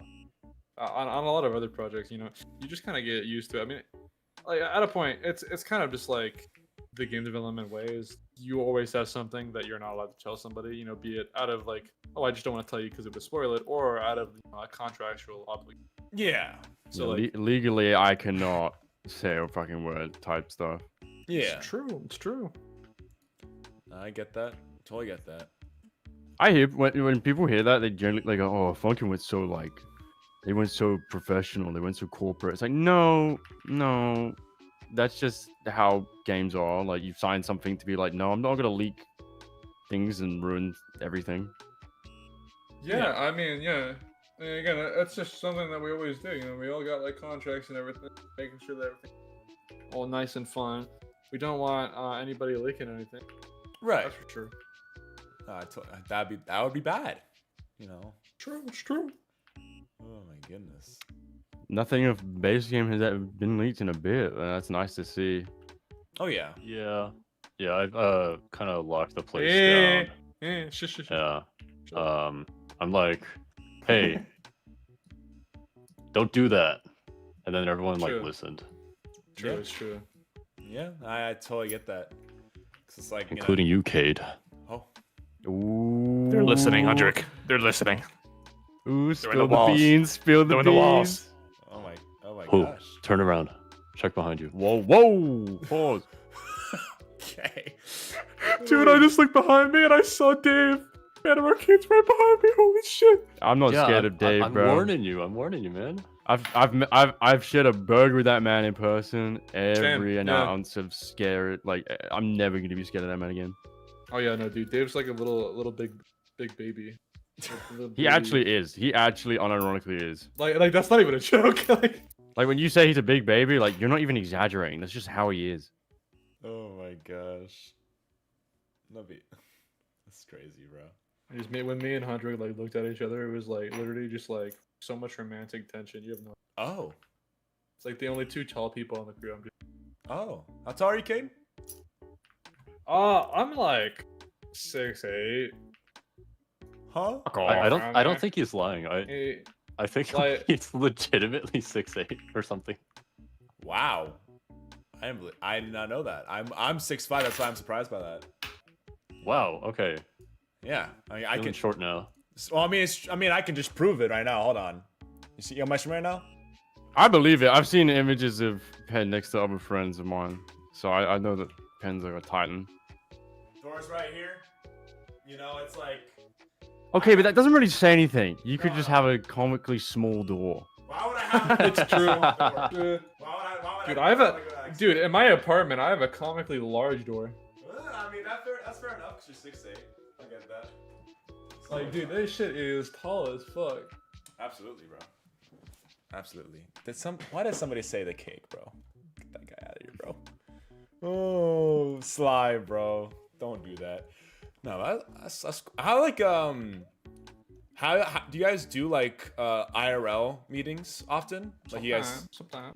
That's good. That's good. I got that impression when you said like you watched Dave eat a burger or something. You know. Yeah, no, yeah, we went. Well, we went to Dave we went talked to a about it, so I bar. think you can talk about it. They like Yeah, flew yeah, out yeah. for like a couple weeks. Oh yeah, I Yeah, just we don't went know to who was a- involved with that. That's all. That's why. Yeah, no, we, And that's we went when to they a took- bar and we had some They drink. I don't think it Fabs was back. literally a bar, was it? Yeah, it was. It was literally like a brewery. Oh, it was a Like- brewery, not yeah. not like the. Well, Yeah. yeah, it's like it literally had like a brewery attached to it. A lot of bars have that, where like they literally like they have like the main like resting place or like sitting place, whatever, and then right next to it is literally just like the brewery where they make all the fucking shit right there. Nice. Yeah. Yeah, we were all just sitting there, and fucking Dave was just like chowing on. Was it actually a burger? I'm pretty sure it was, right? I think so. Yeah. Did you Yeah. do you guys like? How do you guys feel about doing like in-person like meetings and like work? Oh, I love it, periods? bro. You guys I enjoy love that? it, bro. It was awesome getting jump was scared by how awesome. tall Cade was. Okay. Nice, dude. Dude, it was. I feel like lit. in person, the environment to work is also like Oh, you don't it's want to way be better. that guy to not do the work, so you're all kind of like Yeah. hard at work and Dude, whatnot. unfortunately, I wasn't really there for too long because I had a lot of school stuff I had to catch up with. So like I couldn't go there for like a whole like. They went there for a while. I think it was like a month. that they No, were it was there. 2 weeks. Was it? I Yeah. thought- oh. No, okay. I'm thinking of the other people who stayed there for an extra week after us. Oh yeah, yeah. Right. So yeah, they were there for like 2 weeks. I was there for a weekend. Oh man. That's good then. No, it was really fun to be on the East Coast for like the first time in my life. So Was was it fun. was it just like coding side of people? Like who was involved with that? If you can say, of course, I'm not sure that's like you can't talk about that part. I don't think I could say that. That's fair. That's fair. But there's a few of us. There's a few of us. Yeah. Okay, that's fair. I got to meet a lot of the people there. So did Hundrec. We yeah. had a grand old time. That's awesome, man. I slept on Corey's couch. Oh. You Oh. did, huh? What was that? Was that cozy? Actually, it really was. I'm not gonna lie. Let's go. I'm still I mean, so dude, mad, bro. I was awake for like literally 28 hours. So like. Oh man, I think I could probably have slept on anything. that was I could brutal. have Yeah. put my rump on that couch as well if Dave didn't do the most Reddit thing. It's like, dude, because after we went to TMG, right? That's when like Dave came down to the beach house. We hanged for a bit, and then Yeah. of course they're gonna go back to Newground's office. And me and Corey hit it off. Like we were chilling, like we were getting along well because we both hate Dude, Sonic. Corey's fucking awesome, bro. And Corey wants me to come to the office as well because of like, I don't ever go to America. It's like a rare thing. And then Dave puts True. his hand on my shoulder and he says, "The audience decided you're staying here." And he's like- Okay. and it's because like they were doing funkin' work, and I mean, Dude, I get it. That sounds exactly like him, bro. That's awesome. Yeah, it's dude. Dude, the Newgrounds office is lit as fuck. Yeah, It's fucking I awesome. bet it was. Oh man. No worries, good. Take it easy, man. It's like there's only one Newgrounds office, right? Or is there multiple? Yeah. Not to my one. knowledge. Okay. Yeah, I feel like I should know this, but I don't. So it's like it's not a good look on me. Yeah, it's only in Philly, and I don't think. No, it's in Glenside. Who's the third guy? That's Speedz in the bottom left. Wow. Yeah, who the fuck's the third guy? Fuck that guy. Hey, I got footage for the mobile trailer. I'm basically a dev. It's true. It's true. Oh my goodness. He's got the inside scoop. That whole process was scary, bro. Because it's like I got all the footage done like the day after he asked me, and then the trailer doesn't even drop. The game's out. I'm like, oh no, what's happening? Oh man. Yeah, it was a pretty tight schedule. Yeah, this shit is fine. You guys like I'm not actually no, I probably can't ask that, never mind. I'm not gonna ask that. Well, no, you can ask it, and then like they can be like, no, we can't say that. I'm assuming true. there won't be shadow drops for me like in the future, right? Like it's gonna I don't be know. like yeah, that's why I'm not sure if you guys can ask that. It's like I don't know. I don't know if there will be any shadow drops, but week 8 is not going to be a shadow drop. I see a lot of people Yeah. talking about how Okay. like oh Pico Day, yeah, there's probably going to be like a shadow drop or something. No, It's that cope. doesn't. Yeah. Well yeah. These people like expect too much. At this point, it's out when it's out. You shouldn't think that. Yeah. Okay, that makes sense. That's good. Because that was so funny with the Seraphim stuff. Because everyone was like, they were like pointing out dates that were never said. There was so much like hype for something that wasn't announced, and then it drops and like, what the fuck? It's like, well, they didn't say anything. You guys kind of just did that to yourselves. It's true. It's true. Yeah, I think Yeah, so. I mean, That was an I guess, unfortunate situation. Yeah, like when you say, "Oh, this thing's next," and then it's not. Well, to be fair, after Dave clarified, like well, again, it's a case of you wouldn't know unless you were in that Twitter space. Yeah. But it was like they got hit up just as that IRL meeting was coming to a close. And then, It was crazy, dude. Of course, they like who would pass on that opportunity? That's such a cool thing. A Newgrounds game, especially Dave is like very all for like Newgrounds and whatnot, and having a K-pop group like hit you up and be like, yeah, we want to collab with you guys. Like, of course you would do that. That's awesome. Absolutely, man. It's like, But yeah, I do kind of get why people were a little upset because it did say Week 8 was the next thing being worked on. I get that. right. It's actually been out for a Well, we week. can It's a only- shadow drop. That's a lot. We can only do so much before start question. Yeah. No, you're right. Guys, next 20 updates are collabs. Sorry. Oh. Too bad. Womp womp. Oh. I'm very happy that you guys don't tease anything. That's like one thing I love because I don't know how you guys feel about it. I mean, it's not really somebody I've ever asked, but it's more like, you know, do you remember when Cam was like streaming coding and there's that like weird combo thing on the screen? And then within the same day, it got like traced and like coded. Yeah. Like, is that like a reason why like visual teasers never happen that much? Yeah.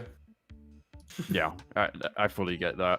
Yeah, I mean, I've recently started doing. I did one of these streams where like I just like go through and I do like a bunch of public PRs and whatnot, and I review them, and you know that's been nice to do, and I'll probably do another one soon maybe. But I feel like that's like probably the extent of programming streams we can do. Because unlike Dave, where like he can like particularly like just like limit how much he's showing, just, like only work on art or like specifically showcase like the files that he has pre-prepared all the way from stream. On programming, we have to be very, very, very careful because a lot of the stuff is like if we switch to a branch or we're in the wrong branch or we show like our GitHub for like 1 fucking microsecond, eventually somebody's gonna be like, holy shit. Guys, this is the branch name for this. This is this and this and this. And Wasn't that how Weekend 1 like initially leaked? I don't know.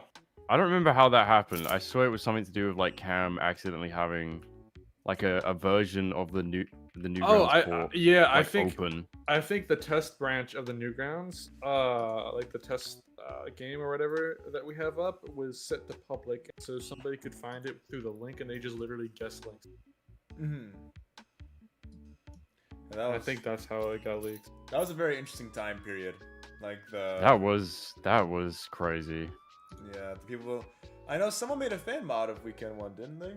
Before it came out, and like it did pretty well on like Game Banana before people found out, oh, this is real, and took it down. What's the freaking Ugarect cool? Or not erect, freaking. What was it? Week 7 fan. What's the thing Rose about? High effort, bro. High effort, bro. Dude, Dude, wait till they hear about UG too. Yeah. Wait, no, you're not supposed to talk about that. Oh, my bad, bro. Okay. What are we doing, bro? What are we doing? I only tease a few things like, oh, there's a feature upcoming, which was the camera editor. Yeah, like too. To like a small space, and then like I was gonna get to that, and then I also talk about UG 2 pretty often, but people are gonna have to wait a bit longer for that one. Whatever that means, yeah. I'm not sure I understand until I see it. It's very mysterious, Hundrec. I don't know how I feel about that. It's scary. Oh, everyone in my server knows what I'm talking about. Yeah. I guess I don't. Yo, EBK, if you know, you know. I'm about to say. Oh my gosh. That's what, like, bro. It's so funny that, like, everyone, like, it's gotten to a point now with the community that, like, someone can be really good at replicating the style and whatnot and pass it off as, like, oh my god, guys, like, it leaked. Something leaked. And, like, people will have debates and arguments for so long. Like, I sent it to you, Hundrec, the fucking, the Genius page. Yeah, Like that, people. I would say it did fool me. I would be lying if I said it didn't. But it is like, oh yeah, it was just. I don't know, it's so funny seeing the arguments of like, is it real? Oh, dude, Like, it's even really funny too because if you look at like who edited the Genius page, you can just go to their fucking profile. bro, it was like a digital just a random circus. guy. Yeah. At first glance, you know, people, it's like, bro, puberty pico mix, man. What are we doing, bro? What is that? Oh man. Yeah. I mean, originally, like Hundrec said, for leaks and everything, we've locked it down. Yeah. I mean, I that's obviously a given. I'm happy. I'm happy that's the case. It's like, you know. Again, it's scary. that comes with Hundrec organizing everything and actually like figuring out exactly who needs access. Right. Jazz and everything. Like things are limited to some people only, and not everybody. Yeah, of course. Okay. That makes sense. Yeah. Is it a case of like, I'm assuming it's like Discords, but it's like a place where, you know, only where artists can communicate or stuff like that, where it's kind of like no one can intertwine. A lot of stuff is done like personally. A lot of stuff is contracted out personally, and somebody oversees that development. There's only like a few places where we convene, where like everybody's kind of there, and those are pretty like pretty secure and could have pretty just like, you know, only certain people have access to these kinds of places. Mm-hmm. But a lot of stuff is kind of personal. Like Dave would like just reach out to somebody and say like, hey, can you work on this? And then they'll work on that, and that'll be done. You know, personally, Dave will just. You're telling me they don't have a wholesome Discord like mod server where they're like, okay guys, we're gonna work on a little song today. I don't know. They might. Oh my I don't know. gosh. That's not my department. Ooh, you weren't invited, loser. No, I wasn't. Okay. Loser. I'd like to keep it that way, Loki. I do. Oh man. I mean, that makes sense though. Yeah. Until I get that. Forget week 8. Where's 10-week epilogue progress? I don't know what that even means, low-key. What does that mean? Yeah. That's a Kickstarter goal. Oh yeah. Epilogue? Is that like beforehand? Isn't that what was the it? Like end after. Yeah, but that's Yeah. the It's end of the after. game. After the end. About to say, bro, like we not even there yet, man. We still got like Yo, we have like 30. another 20 plus weeks. Let's get to that first. Oh my gosh. Actually, I want to ask, did the collab with Seraphim count as a week for like the Kickstarter goal? I think someone asked Dave this, and I don't remember which answer he gave, but there is a clip out there. Okay. Well, Of course, and I guess it's from a niche fucking Twitch stream that's in 280p, like it's the worst quality with music that's 10 times louder than his voice. He said yes. Okay. Bro is not an FNF elite. You right? Well, I mean, it counting as a week, that doesn't sound. I'm not bothered by it, Bad considering thing. like what's been done for it. I just wasn't sure, right? I mean, I personally could see that, and also that would make things in the long run easier, right? If a sudden thing like that came up, and that would like save a week's time, because they spent like, you know, you guys spent months on that. So that I can understand. But I'm okay with it being a one song thing, if it counts. I feel like for then that. people were gonna say the argument is does weekend 1 count as a week? It's a weekend. That's not a week.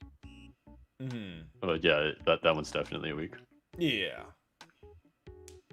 That one time, Penkaru and the FNF Elite try not to laugh. Wizard, you just say random shit sometimes, bro. You gotta get out of here. FNF Elite stuff was so weird, man.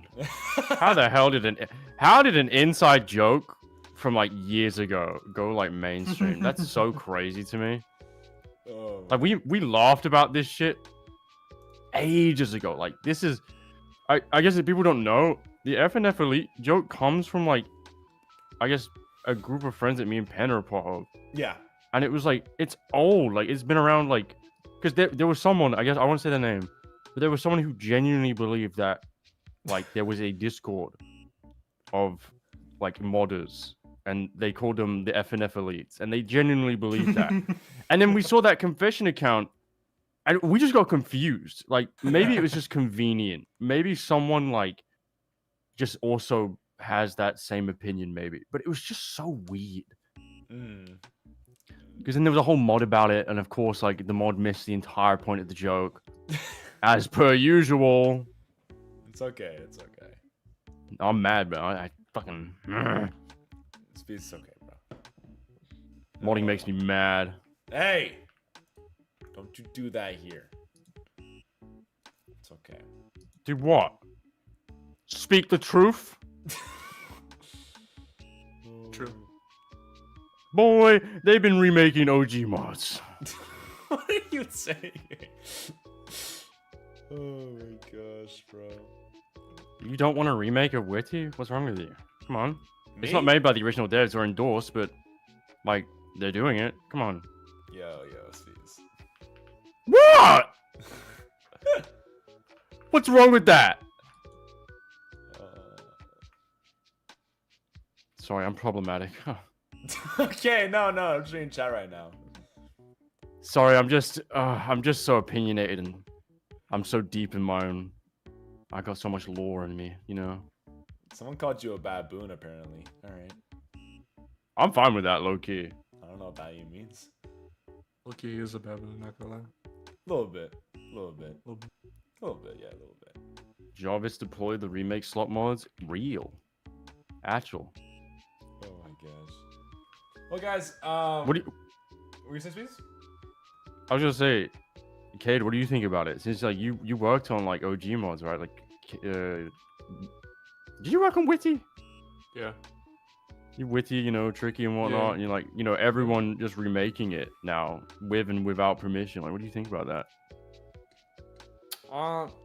Yeah. So the original team knows about that. I think. Well, I wasn't I got- referring to anything. I just kind of assumed Well, it okay. was a Yeah, thing. well, I was gonna say, like for like the Witty remake that they were doing, I kind of forget, but like I think they reached out to Nate about it, and I remember I found out about it because they emailed me. Oh, they emailed you about it. I got an email about it on my business email, and I remember seeing it. They sent me like the trailer, and I just remember flying to it and going like, "Oh, this is pretty cool." I guess. I guess at the time I didn't know exactly what it was. I just saw it and I was like, "Oh, that's pretty cool." I guess. Like, yeah.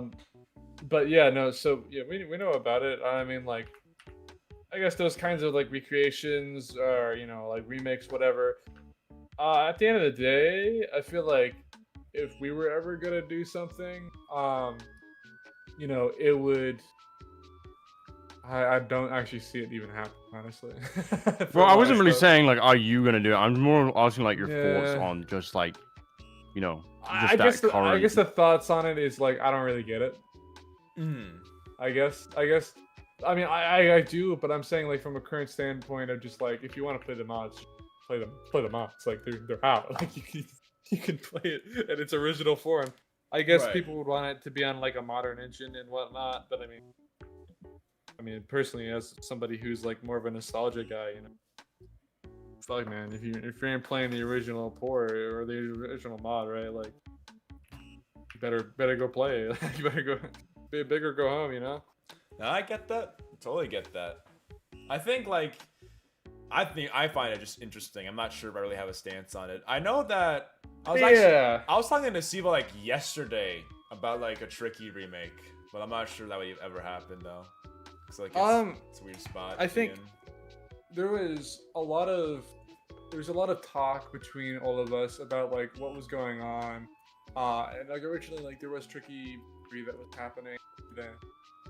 Eventually like Pask just like got kind of burnt out of it, and then just like randomly one day he just like goes on Twitter and kind of just says like, "Oh yeah, mod's canceled, we're done," and it was kind of like a surprise for a lot of us. But I mean, honestly, not really if I think about it, because like a lot of progress kind of like stopped, like died for like, and then eventually like he was just like, I guess he just, he's been going through a lot recently, so like Yeah. or recently back then. So he just had a lot of stuff on his mind, and that was kind of like the main thing that was going on there. A Tricky remake, I don't think would ever really happen. Yeah. I guess. I don't know. I mean, like again, I can't say never because it might like eventually, but like it would have to be like the stars would have to be aligned perfectly, and I feel like if it wasn't the original team working on it, it would never be as good as something. Oh yeah. Like any one of us individually could make. No, I totally get that. That totally makes sense. It's like, yeah, I there's like one out there because I know they were trying it like a long time ago, but you just explained like there, like it didn't work out. So it makes sense, Right? Yeah, it didn't work out, which I really wish it did. There was a lot of cool stuff going on, but it is what it is, man. Like stuff gets canceled all the time. Yeah, just better let things go if you can. I get what you mean. It's so when you let someone else like do something with like in the terms, I guess with Tricky you can't really say because I mean Tricky's not FNF. Tricky's madness.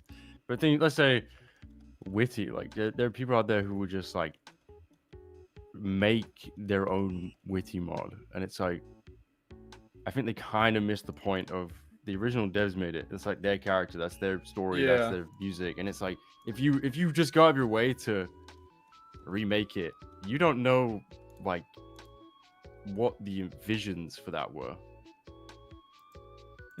Yeah, I would say that for that kind of stuff, a lot of it is, especially for Witty, we've talked to the original, like with the people behind the new stuff, and we just, we've made it very, very clear that it's not official, right? It's not from us, and so, it shouldn't be treated as something that is official. And it's not that it's bad that it's out or that we don't like it. No, of course not. But again, it's just not something from us, and we want people to know that, because I guess this isn't from me, but from Nate and Sock, they want to hold on to it because of whatever reasons they have. I don't know. But again, whatever they're going to be doing with it is what they're going to be doing with it, and if they want to include me on it, that's perfectly fine. But again, it is all just like kind of about conserving rights. Yeah. Figuring out exactly what's. I think Kade cut out. Yo, Hello? they took Kade. They took Hello? Kade. Hey, Kade. Hello? What's up? What were you saying? When did I cut out? You said too much. The Funkin team people got to you, bro. Dude, when did I cut out? When did they censor me? I'm not sure. You're talking about the rights. Yeah. Right. Yeah. No. I was just talking that they would just want to keep the rights for whatever reason, right? They just want to keep it to themselves. I don't know. They might do something with it. I have no idea. Right. That's kind of. That's all good. All right, guys. Well, we've been talking for I think like almost 2 hours now, so I think it'd be good to kind of let things end here, because I think today was a very, very enjoyable conversation, everybody. I actually really appreciate both you guys hopping on with me and Speedz, because I mean, it was just like a neutral thing I want to do today, so I actually liked hearing the insight and like your guys' opinion, also like us agreeing on all the points earlier about like the things we had problems with. But I just think it was a very, very nice conversation to kind of get like an update on things on your end and kind of see your stance and everything. So it really meant a lot to everybody here in chat, and also to me. Yeah, of Speedz. course. I really, really do appreciate it, guys. Thank you very much for that. It's really fun. Is there anything else that you want to like leave off for like people that are coming in here? Like I'll do timestamps and leave the stream up on if people want to come in afterwards. But like, is there anything that you guys want to say? Week 8. If we can get everybody to subscribe to Hundrec's OnlyFans, that'd be really What? good. He's trying to get it off the ground. Yo, what the hell are we doing? Hundrec, is there anything that you would like to leave people off with, or like to say, because you've been just chilling for a little bit, so I thought I'd let you let things off here. All right, first, I think Kade broke his NDA just 30 seconds ago, but I think it's all. Dude, I wasn't supposed to tell them about the OnlyFans. No. I'm sorry, dude. You did it again. That's another limb removed, bro. Shit. Fuck. What are you saying? It's over for you, Kade. Yo. I think, development has been kind of fun lately, because I get to watch people do a lot of good work. I get to review their PRs, and I get to say I'm merging it before I click the merge button, and it's really awesome. So I just want to like reassure you guys, it has been a good balance for the team, a good balance for me as like managing the team, and progress has been steadily ramping up for week 8. I can't give you a prediction, but I can tell you that things are in a better condition than they were last year, the year before that, a few months ago, all of that. So I hope you guys look forward to whenever we do decide to announce something. Yeah, that's awesome, man. Thank you guys both very, very much for the sudden little impromptu interview. I really do appreciate just talking to you guys. It was a very enjoyable experience. I really appreciate that, man. You know. Yeah, of Yeah. course. Had a lot of fun. Yeah, thanks guys. I really appreciate that. Hopefully, you know, I would love to do maybe something else in the future, like once you guys actually get things out. But for now, I'll leave you guys to work because I know you guys have a lot to do. But I really do appreciate it. So thank you guys very much for your time. It meant a lot to Yeah, me of and everybody course. else here that's coming in now and coming in after I leave the stream up for public people to watch. Yeah, I'm sure. maybe I'm sure talk we're to you gonna, another time. We're gonna Absolutely, be on those yeah. clips. Okay. Gonna get the 20 clips coming out. Okay, I'm not archiving this one, bro. We're becoming the problem we just advocated was a problem, bro. What's going on? But no, man. I'm gonna wrap things up at my end. But again, thank you guys very much. I'd love to talk more in the future. But I'll see you guys around. Okay. Yeah. Peace Yeah. out. Bye. Bye bye. All right. Take care, guys. Thanks for everything today. All right, guys. That was nice. That was very, very nice, man. Hold on. I need to draw my own VC to do like a little thing. Oh, they made... Okay, I got kicked out of the group chat. They made a group chat and they kicked me out of it. Kade, what the hell? I saw that in real time. Boy? What you doing? What you doing, Kade, boy? What's going on? Hold on, wait. Let me... Real quick, chat. Hold on. Where's my own thing? I think that was a very, very nice conversation. Obviously, chat, you guys know I wasn't gonna, like, you know, handle anything, but it was just a very, very good... So everyone put W's in chat real quick before I end this. That was very fun. That was very, very, very fun. That was a very loud soundboard as well. I'm sorry that hurt your ears, chat. I don't know why I was so loud there. But that was very good. I think I'm gonna do timestamps, chat. So that way, like, everybody that didn't get in the live part of the stream can, like, go back to parts of this. I'm not gonna time this question answers. I'm gonna timestamp, like, when Hundrec and Kade decided to hop on. And then we'll, like, you know, the ending part here. But chat, no, that was very, very good. I think obviously we already knew a lot of that stuff going on, and it was very, to me, like, speaking like no bias and like personal, I was very happy to see and hear from them directly that, like, yeah, like they agree with what I said earlier on about the whole problems of communication. So I feel a lot better than I did before this stream. Like I will openly say I feel in my position, I feel a lot better. Like, about how I felt about things. I wasn't like upset about it, but I was just like, you know, like, we gotta get it going. So I know, like, I would love to do something with them in the future, like whether like it's content or not. They seem like great guys. I mean, that's my first time really talking with Hundrec. Kade was like a while back, but yeah, I really enjoyed that chat. And I hope you guys also enjoyed it, because, you know, I think it was like some nice little insight, and then also just, you know, a good conversation. Like, it was on like a podcast for a little bit there with just like talking about regular stuff. You know, so I think, chat, yeah, I'll leave it up for everybody else to watch. I am probably going to, I might stream tomorrow. I'll definitely stream this weekend at some point, but I'm not sure what it'll be yet. But I do want to say, chat, as well, to kind of leave a TLDR, my opinion. Again, I mean, obviously, we understand their position. We understand what's going on there.